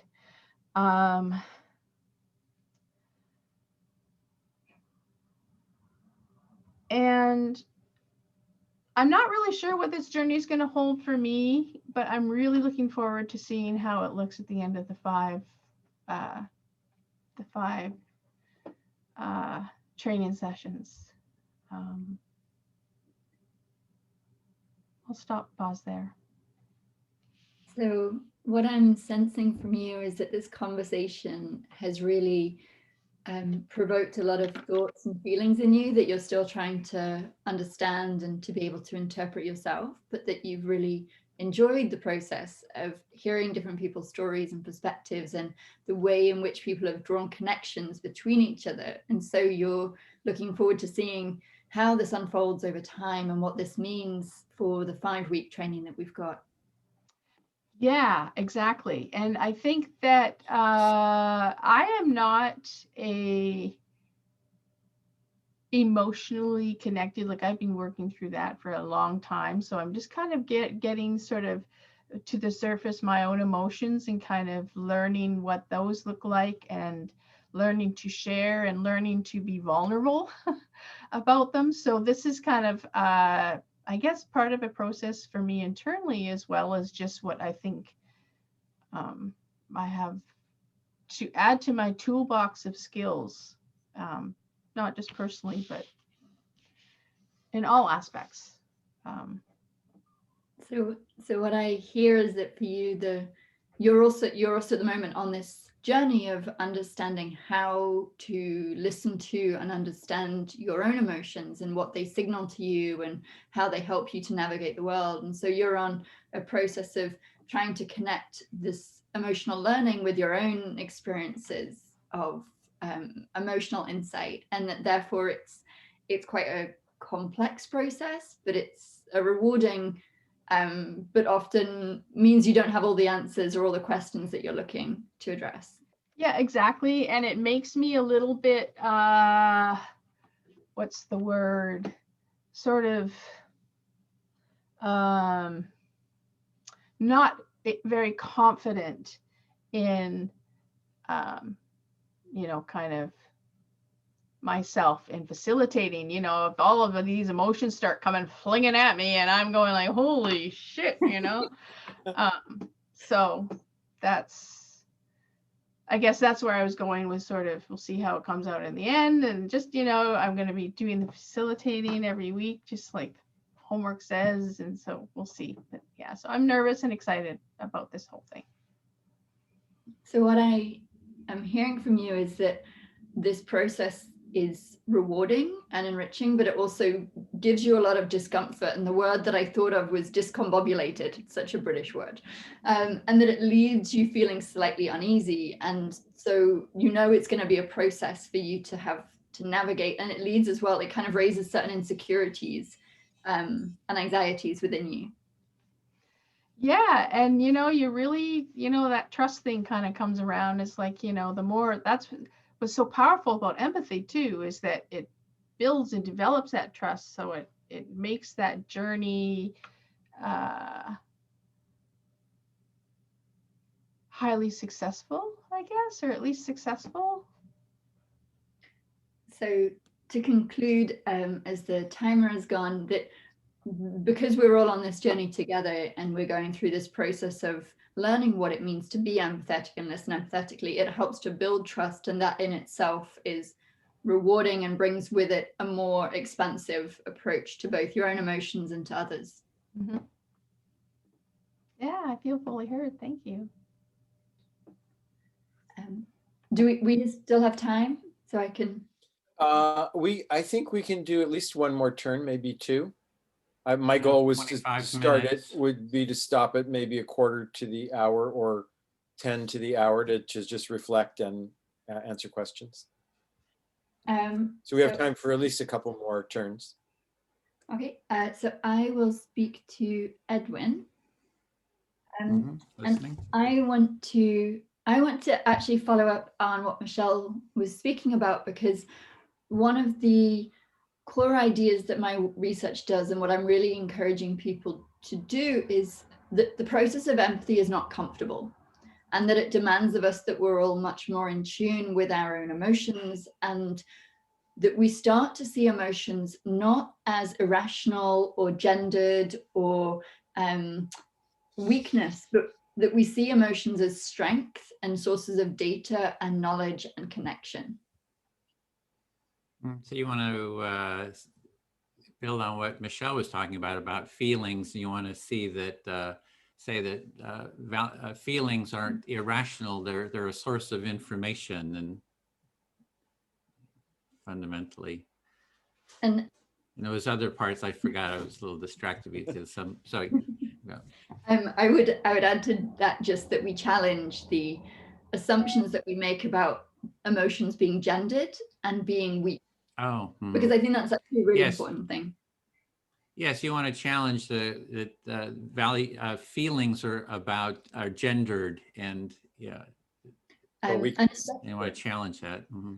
Especially, I work with the military, and I really want men to be better at talking about emotions, because I think they're often encouraged to hide them. And I think that's the source of a lot of discomfort and problems in how we relate to one another and the decisions that we make. But I also shared, I've spent the last 7 years doing a PhD on empathy and then working on it. And I've been through that same process of discomfort and uncertainty and anxiety that it brings up, because you are constantly being forced with other people's perspectives and other people's feelings. And if you aren't fully in touch with or sure of what your own are, which I know I'm still dealing with, then it creates a certain challenge in how you're able to relate to others. And I think that's such an important thing to talk about, that this isn't an easy process. And that makes us stronger to acknowledge it.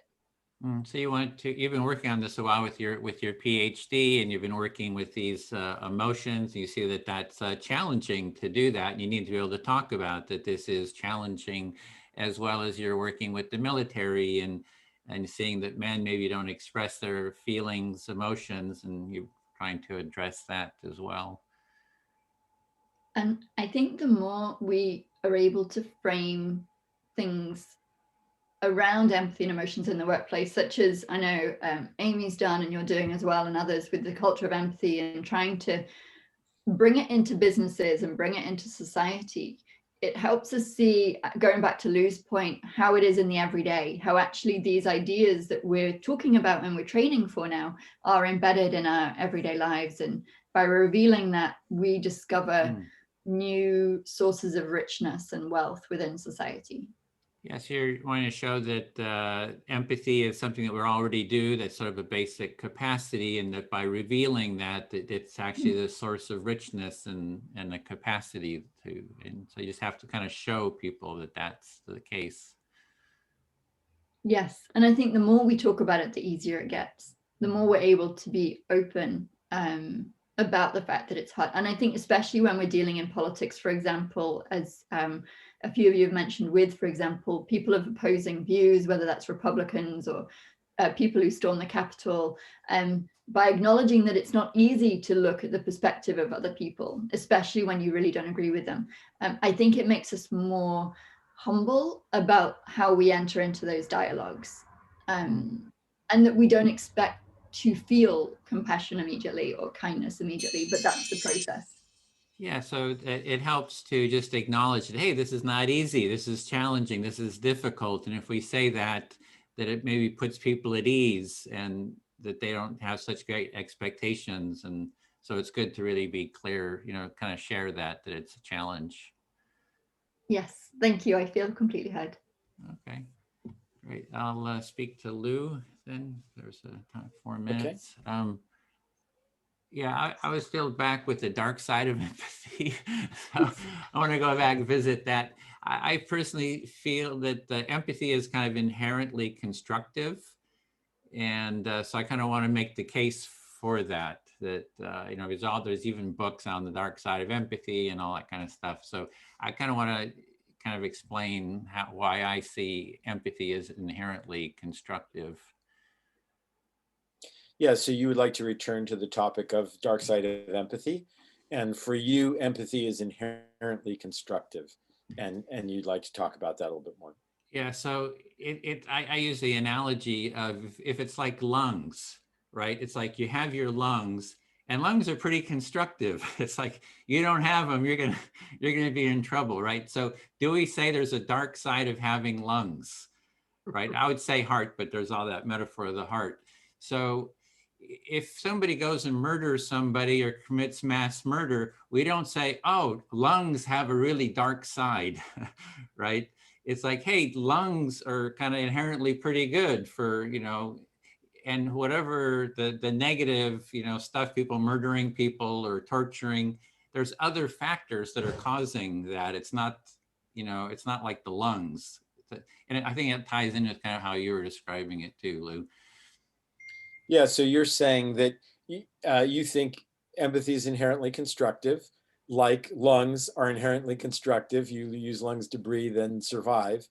And that if somebody with lungs did something violent, like killed somebody, you wouldn't say, well, lungs are bad, there's a dark side to lungs because they killed somebody. And so, yeah, so you're making an analogy between that and people's empathic capacity. Yeah, so there's the empathic capacity. There's other factors that maybe somebody has empathy and then they sense something in someone, then they use it for destructive.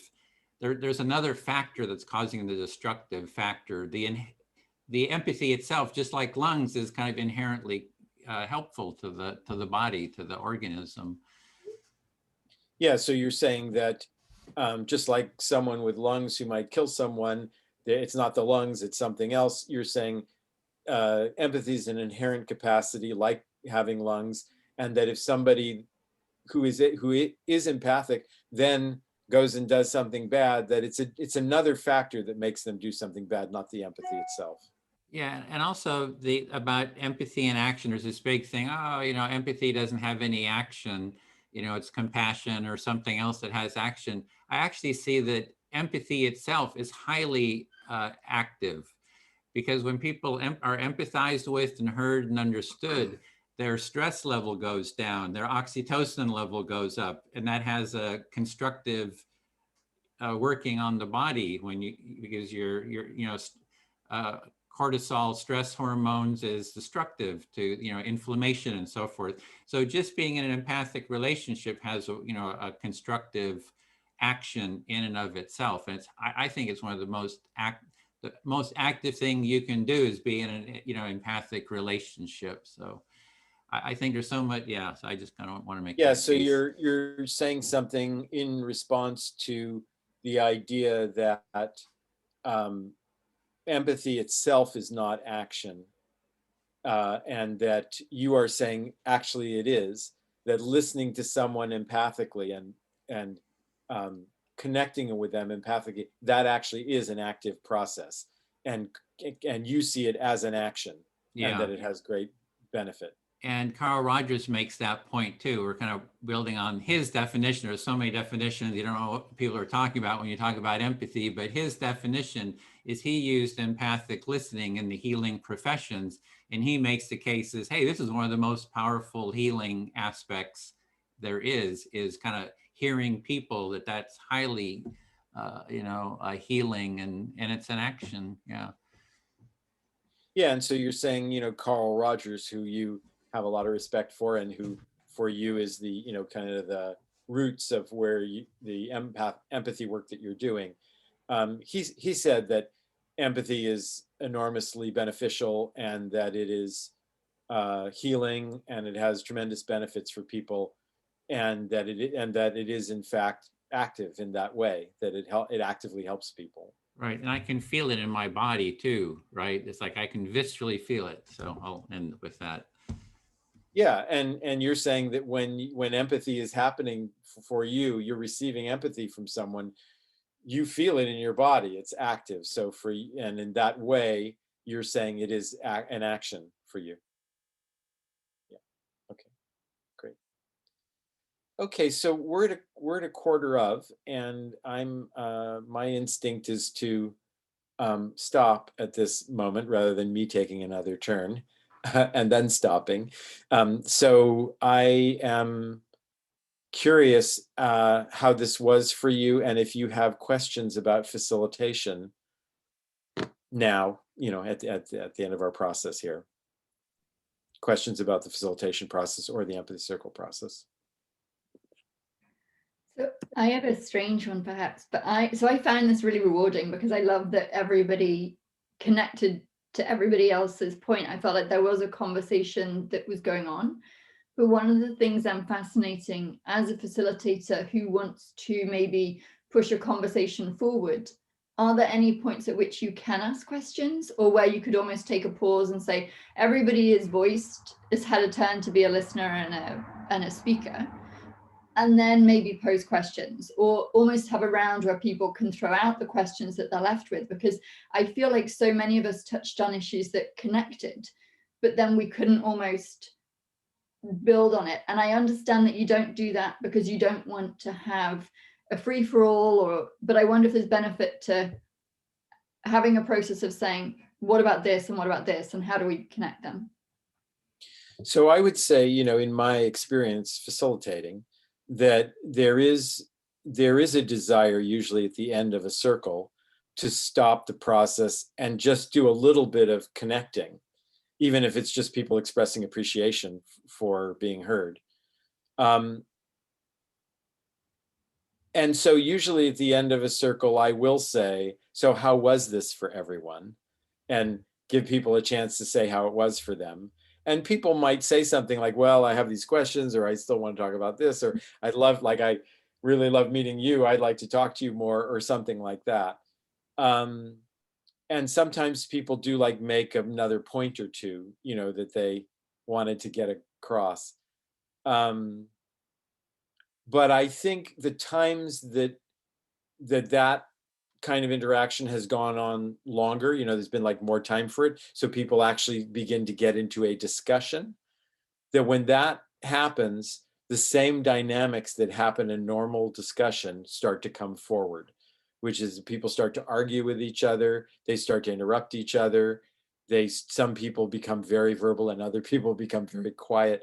So all of the normal dynamics of just a regular conversation start to emerge, and it actually undoes a little bit.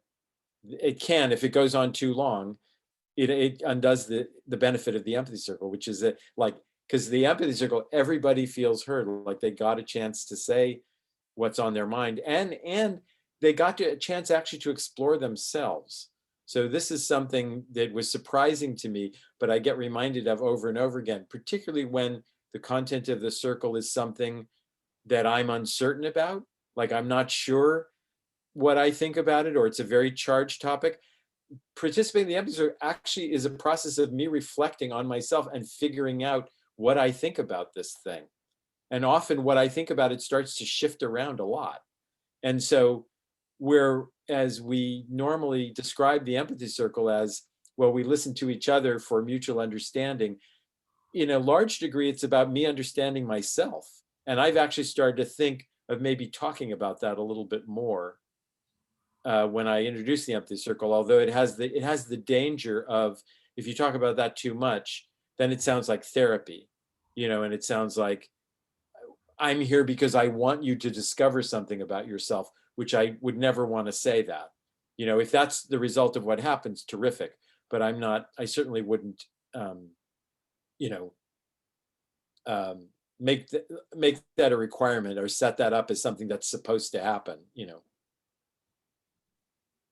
Yeah, Edwin. I just wanted to mention, in terms of asking questions, you can ask all the questions you want when it's your turn. So if you have a whole list of questions, just say them, and it puts it into the space, and you can see if they get answered or not. So there's no limit on what you can say. And I would say that one of the things you can do as a facilitator, and when I started doing this process, I thought the facilitator participating, that's kind of weird. I don't think all the other facilitation I've done, that's not how it goes. And the facilitator should be, separate, not in there. Now I totally disagree. It makes sense, total sense for the facilitator to be involved. And one of the things you can do as a facilitator is to model things like that. So say, it's interesting what Amy said, that makes me really curious about this, and I have this question. So I don't know if you'll answer it or not, but it's a question that's in my mind. And so that's a way of asking a question that isn't requiring an answer. Great. Other questions about facilitation?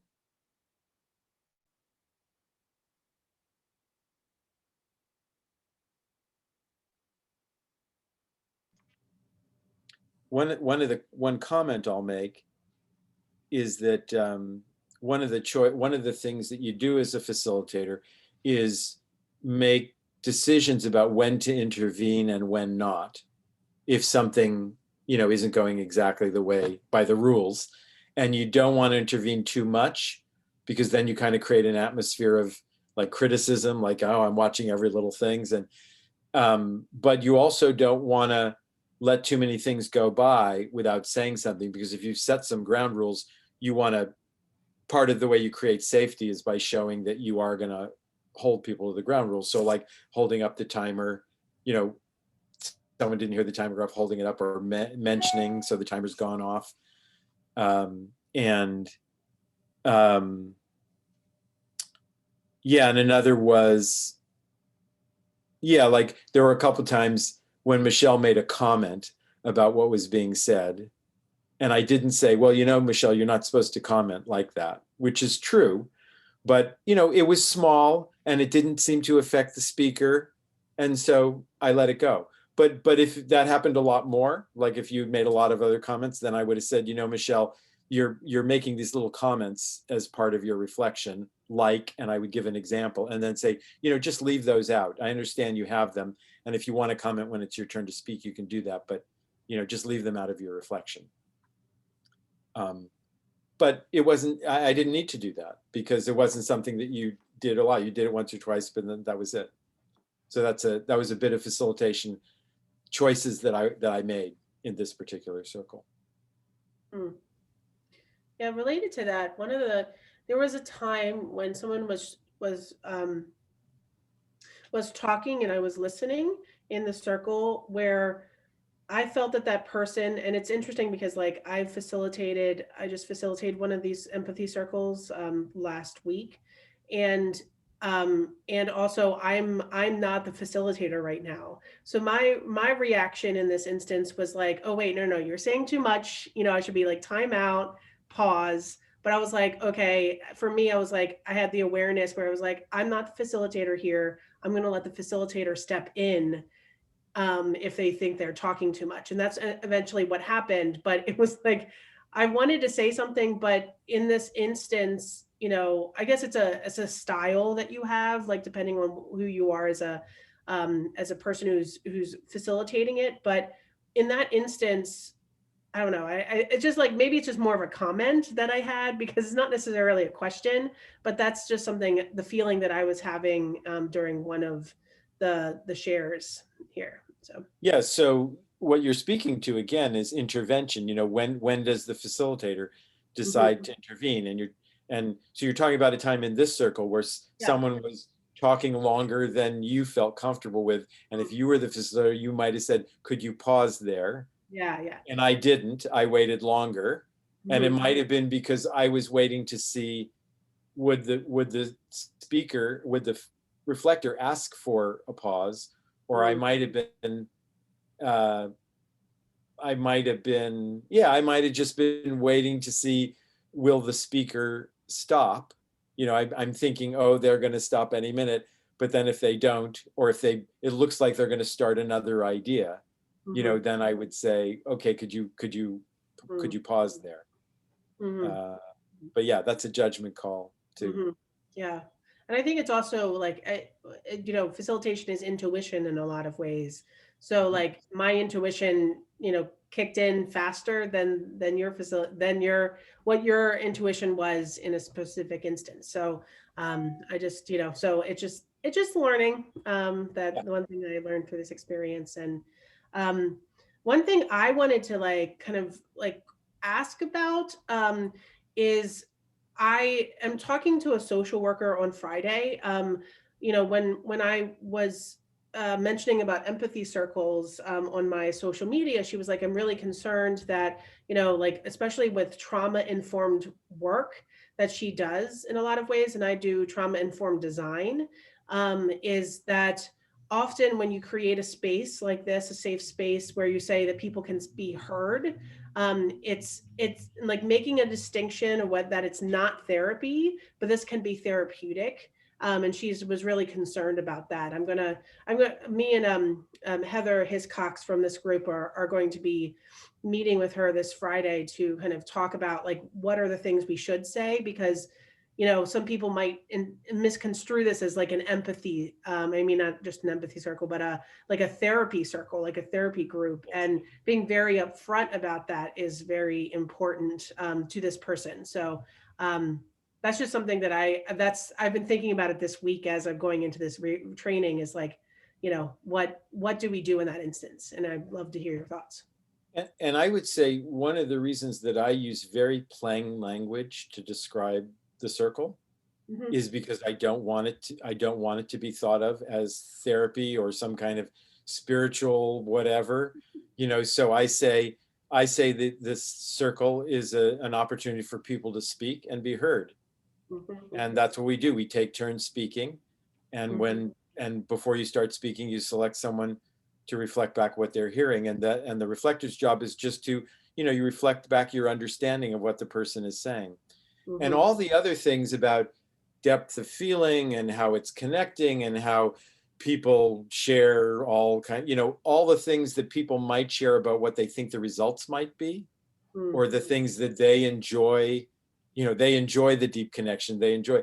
I leave all of that out because that's actually making an assumption about what's going to happen in the circle.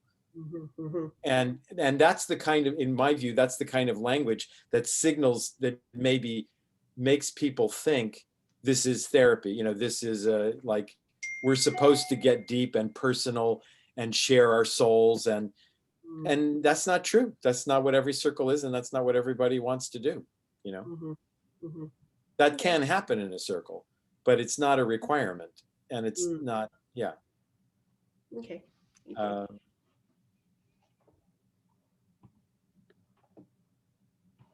Any other? Yeah, go ahead. Michelle, you had a question? Well, I was just wondering if we're getting together with the big group again, or if we're just doing 2 minutes. Yes, in 2 more minutes, we're going back into the big group. We've had lot of time for debrief here because I did stop early. Normally I would have left about 10 minutes. I left 15. So Oh, that's all right. we had a nice luxurious debrief. That's nice. Yeah. Yeah. I'll just say, I really enjoyed this circle myself and really enjoyed getting to know each of you. Yeah, thank you. It's been really interesting and rewarding hearing everybody's perspectives. I would like to connect with you, Amy, afterwards. I'm trying to set up some empathy circles with congressional representatives. So my congressman said he would take part. We're kind of scheduling that. I just wondered if you have any sort of insights about setting that up. I mean, if you have any, like, how do we invite congressional representatives? So I'm going to just put a plug in for that, but I'll send you an email. Yeah, and Timothy, I was thinking it'd be interesting to talk to both Amy and Claire about that because you both have a lot of experience in politics.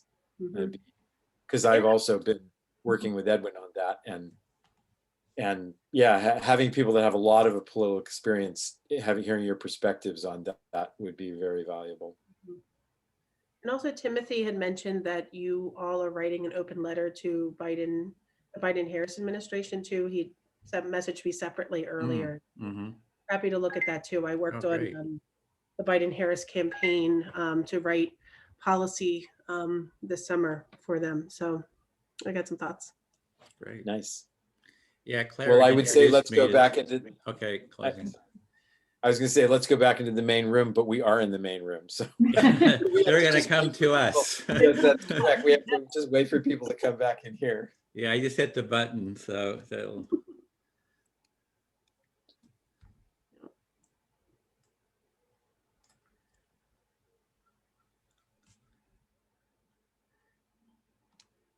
Yeah, Claire did introduce me to someone from the UK who's doing some similar work, and I'd followed up before too. So we've been in contact about this.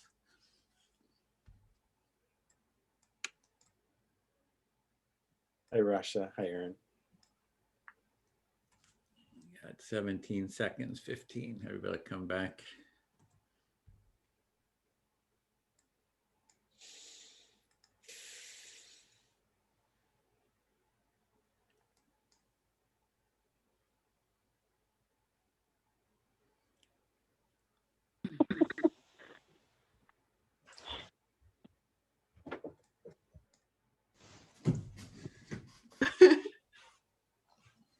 Okay, and we had one person leave our group, Peggy. Oh, somebody popped in. I don't know who they were. Somebody I didn't. Oh, I don't know. Yeah, but I had to. So see, is Timothy? Oh yeah, Timothy. So. I need to excuse myself for just 2 moments. I'll be back. And I will be back in 3 moments. Yeah, I'll be right back too. Sorry. Just this is Renee. She has some internet problems, and so she's reconnecting. She was in our group. Okay, shall we make it official? Should we do a 3-minute break here? How about we start with just the feedback? People can take a break during the feedback because we're kind of pressed for time. Okay. Yeah, we'll get a chance to hear from. I think it's you, Timothy, right? Leading this? Right. Oh my gosh, I'm on again. Yes. This is great. Right. Okay. Let's see here. Welcome back, first of all. If your experience was anything close to mine, I would use the word almost sacred and deeply precious in my experience. My heart is, my heart and my breathing is more alive and also more settled at the same time. It's, yeah, I feel more fully human in my experience. So right now we want to take a little bit of time, maybe a minute each at the most, so just very briefly, to share your experience and or your insights from this empathy circle practice. And so you might want to talk about what you realized. Hey, one of my values, how it relates to the culture of empathy. Remember the question we had? Or maybe there's something else that you expressed or heard that was alive for you or in the group that had nothing to do with that struck you. Or maybe you were watching the process of the empathy circle itself, and you were having some insights about that. So I just invite you to check in with yourself and to come up with a few sentences of what you'd like to express in terms of your learning or your insights just now. And I'll be timing. I'll let you know a little more than half a minute. Just we want to keep it to less than a minute each. Okay, so I'm just going to be calling on folks, just following along on my screen, and that would mean to begin with Russia in India. Just a little bit less than a minute. What would you like to share about your experience? So my second time here, and I keep saying this every time I'm giving feedback. It was therapeutic as usual, and that's why I keep coming here.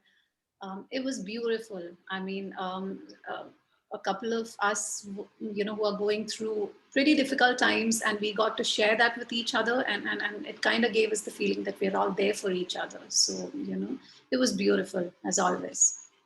Thank you. Thank you so much, Russia. Thank you. And then moving over to Lynette. Hi, Lynette. Hi. I have to agree with Russia. This is my second time here. Well, almost second time here. I missed 3 sessions in cohort 8, and it just made me feel like I'm not alone in the process. I have some fears of not being able to capture everything that everybody's saying, and to paraphrase it in a good way, and so I mean, I'm not alone in that fear, and so it comforts me.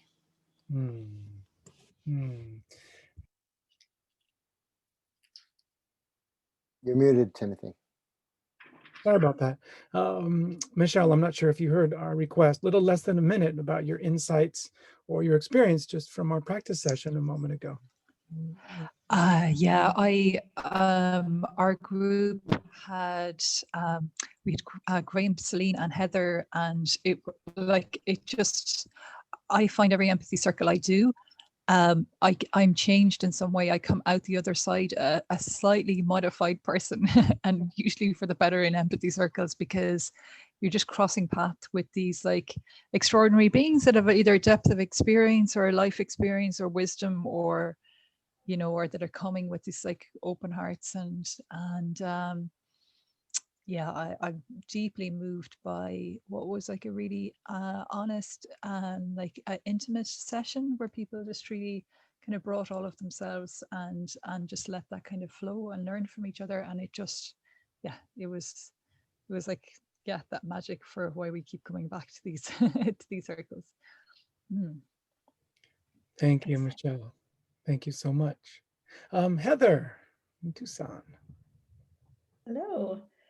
It was wonderful, as I had hoped for. The big aha that I walked away with is that I never thought anything negative about empathy. I always thought positive, love, connection. But in our conversation, it made me realize that some people were not supported in being empathetic in their upbringing and in their career and in all of those things. So some people may arrive with a negative feeling around empathy. So that was really interesting to think about, and I want to spend some more time thinking about that. Thank you so much, Heather. Graham in Ontario, Canada. There are two things. One is that I find the role of the active listener difficult. I actually get nervous in that situation, which is unfortunate, but I will slowly ease into that. And the other one is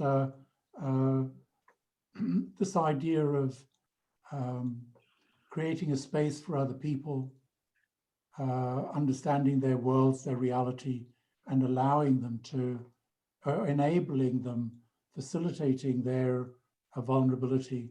And those are really precious, those experiences. And so that's my those are my two big takeaways. Thank you. Thank you so much, Graham. Appreciate that. And Michelle in Oregon. Hi. You know, when you said Michelle the first time, I was thinking it was me again. I almost answered, and then I was like, oh, so.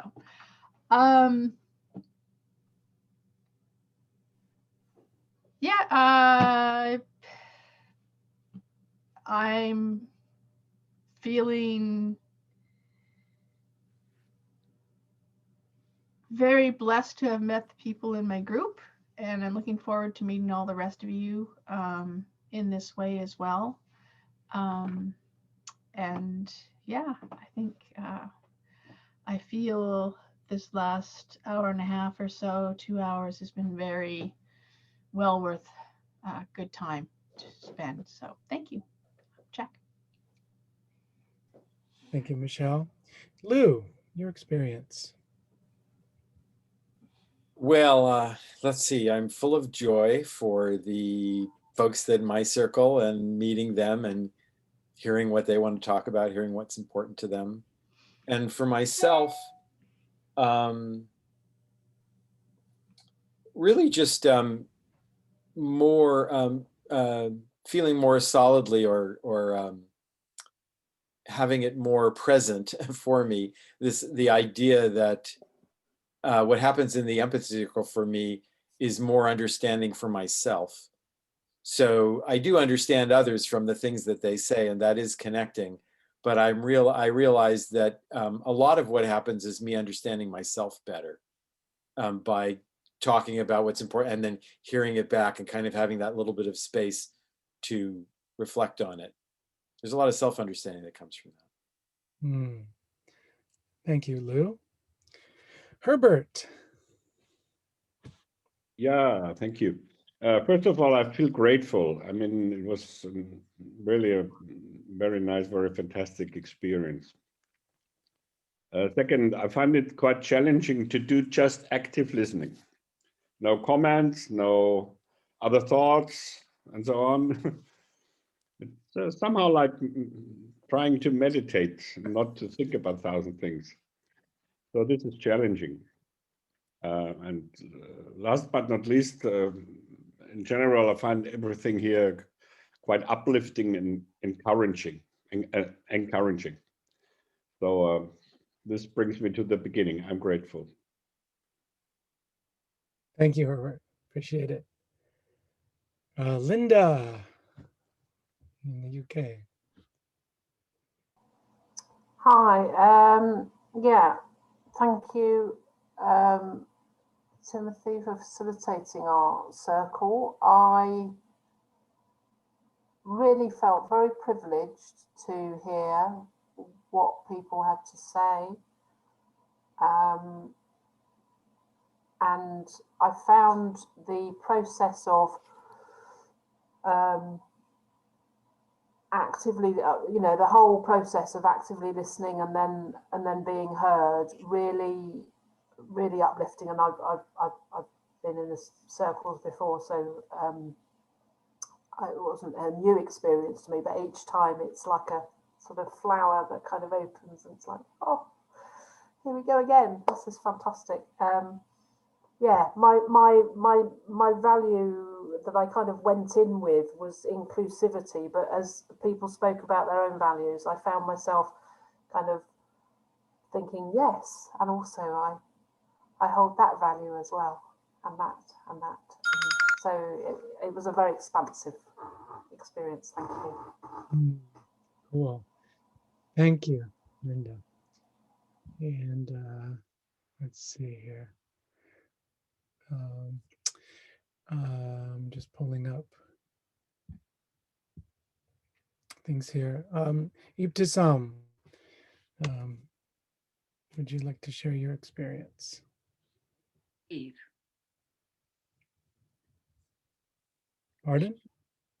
I thought she left. Yeah, looks like she's still here. Ibtisam, you still there? I was just about to leave, Timothy. Thank you. Yeah, please take a minute, express anything you'd like about your experience.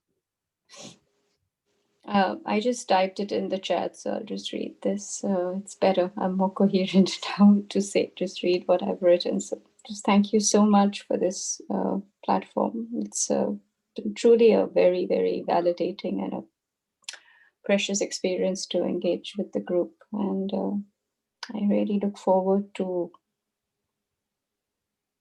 deeper connections next week. And thank you, Edwin, to everyone, and especially thank you to my group and you, Timothy. Thank you so much. Thank you, Ibtisam. Appreciate it. I'm glad we got you there before you left. Bill, your experience in the practice session. Well, it was great, and I really appreciate you know, the skills and everybody's bringing, and so I really feel as I experience each of you that I'm really appreciative to have you as a kind of partner in building a culture of empathy. And for those who have some sort of performance anxiety, just to kind of hopefully lower that a bit, it's not about, a circle is not about technical expertise or being everything perfect. It's about building bridges. And so really the key is, are you welcoming? And if there's a problem, we just fix it and we move on. And it's fine to make mistakes. So that's it. Thank you so much, Bill. Let's see, next would be Elsa in Mumbai. So I'm really grateful because every time I come to an empathy circle, I am always amazed at how we connect across time zones, and there's always something common that resonates with each of us. And also, I'm grateful for the vulnerability that is shown in the group. So thank you for that. Thank you, Elsa. And Sylvia in Munich.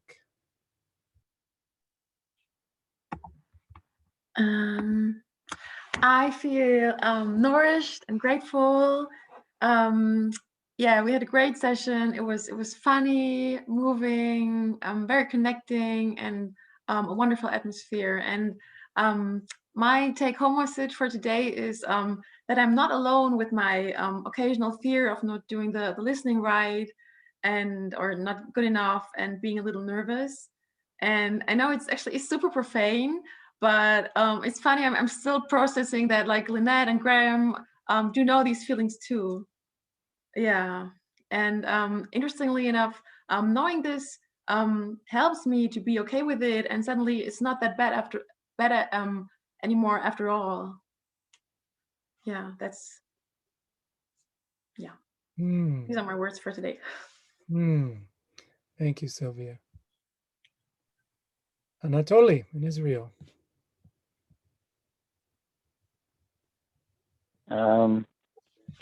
I'm feeling really very touched by what people shared. Like it's gonna take me some time to take in people's stories or their feelings.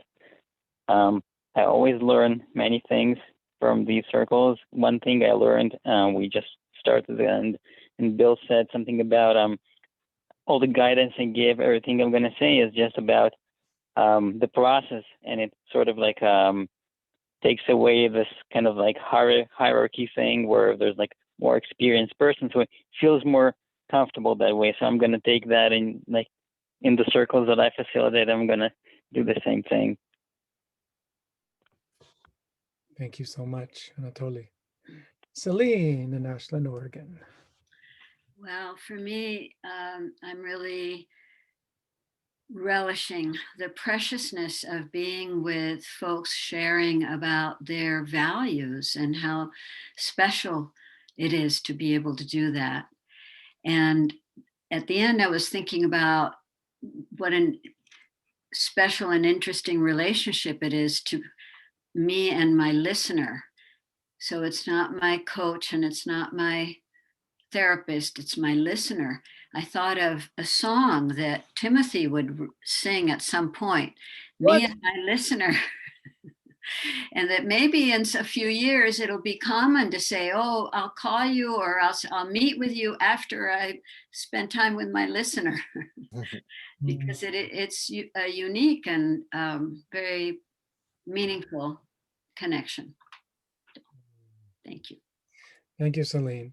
Yeah, singing. Oh my gosh, music does the same thing as an empathy circle, I believe. So yeah, let's get some music on one of these. Edwin, Lou, Bill, when are we going to do music? Okay, next on the screen. Renee, are you there? Don't see your face. I'm having some internet connection issues, so if I keep my video off, I may not disappear. So, but I'll put it on briefly. Okay, great. Until I go fuzzy. Okay.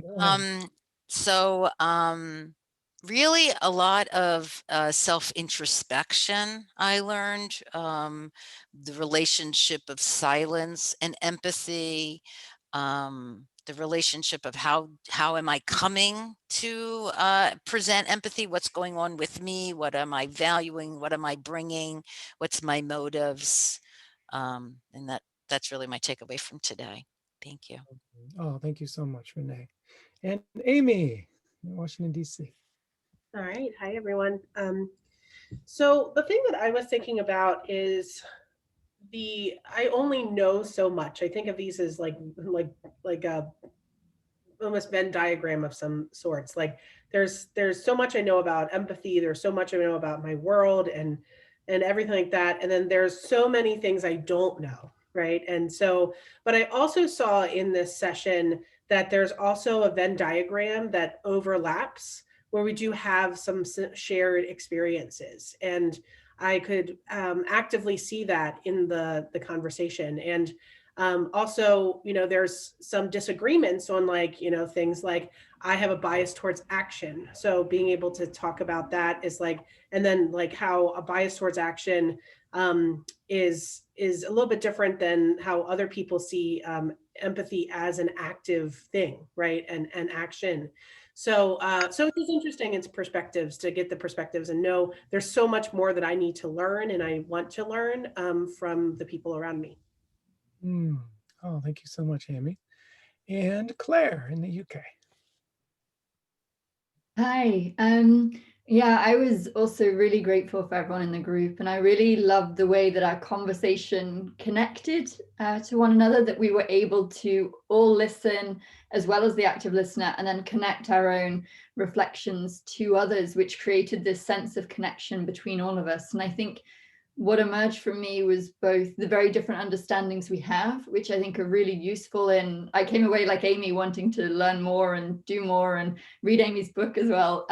But also I think this experience of discomfort that we find in self-reflection with the very process of having to sit and listen. And when someone shares a story that you want to interject on and say, oh, I'm sorry about that, or, oh, I feel that too, and you've got to just be quiet and reflect. And I think that's such an important part of the process. Coming to terms with self as an empathetic listener. Thank you. So Rich, and then a couple more. Erin. Hi.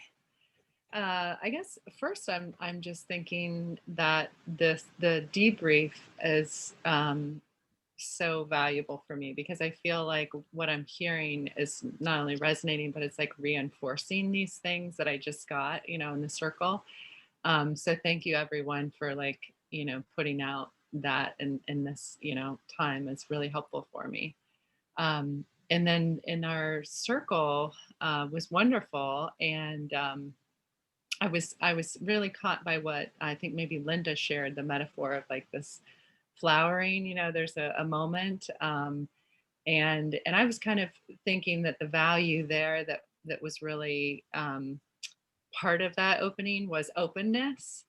And I just think, when someone in the group is really opening and feeling open, and then there is care, there's warmth and love and received, then that's really when the magic starts to happen for me, I think. Thank you so much, Erin. And Edwin. Yeah, for me, there was a real feeling in our group of, for me, connection and curiosity and this exploration. And I was just thinking of the learnings. And for me, it was sort of creating this map of how does empathy relate to action? How does empathy relate to the dark sides? How does it relate to community, to connection and feelings, and sort of exploring that sort of that landscape. And so I really enjoy that. And I'm sitting with really, how do I really listen more deeply? So I'm always looking, oh, what did I learn? I'm always impressed with certain people, like, oh, they're really listening well. How do I kind of imitate or kind of deepen my own listening? So yeah, that's it. Thank you, Edwin. I'm wondering if we missed anybody at all. Any folks that we didn't get to hear from? Okay, cool. I'm not seeing. Okay. Also, just for the next couple minutes before we close, maybe next minute and a half or so, trainers, facilitators for today. Aaron, Bill, Lou, Edwin, Michelle, Ireland. Any final thoughts just from the themes we're hearing, or things you might want to mention just from today that you were wanting to offer the group? Maybe just for another minute and a half here.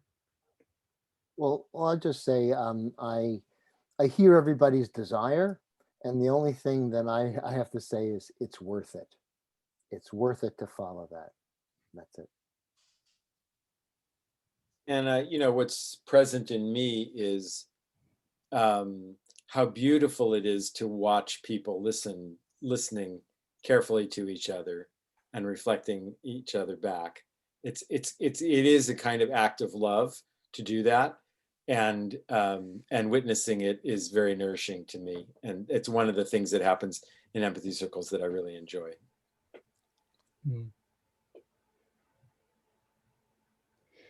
Yeah, I guess I just wanted to add that a real way to make it harder is to start thinking in terms of right or wrong when you're reflecting.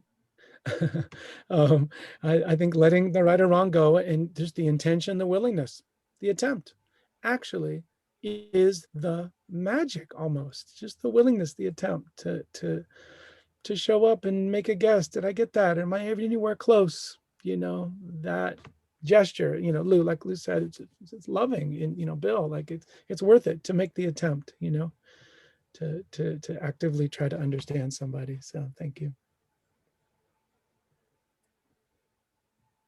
Okay, so we're just moving towards the close of our first session.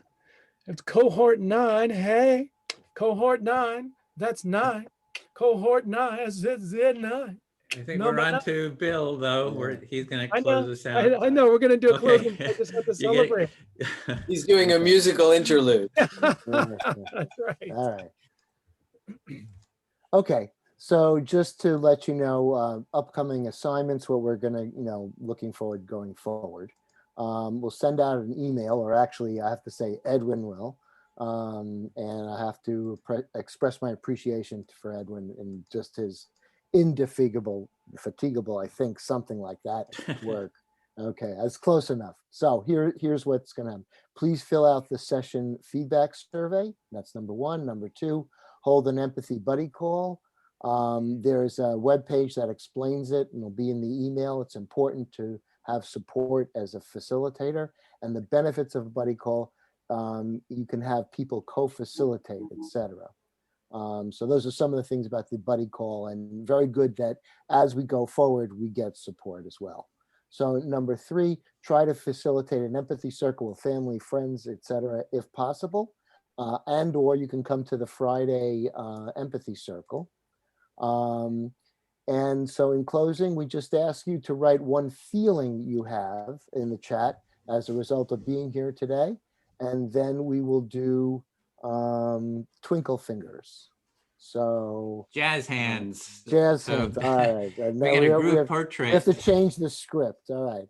So jazz hands are twinkle fingers. It still looks like this. We got to get everybody there. We got to get it. Renee, if you can manage it to get so we can have your picture. All right. Yeah. Hey, there we go. Hold it, Herbert. Okay, great. All right. Group portrait. All right.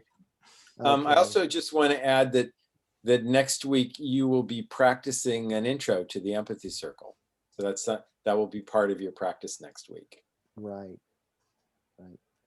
And just, I'm sorry, go ahead. Oh, I just have a brief question. You said empathy buddies, and I do remember reading something about how one goes about that, but how do I'll we say a sign little up? bit about that. Yeah, so as facilitators, you want to have mutual support. You know, it's good to kind of have others. So between each session, we're matching you up with someone, and you try to have a half-hour time where you'll do the empathic listening. One person will speak for 15 minutes and just get reflections, and then you'll switch. And you can go longer if you want. You can, you know, if you want to do an hour or whatever, it's up to you.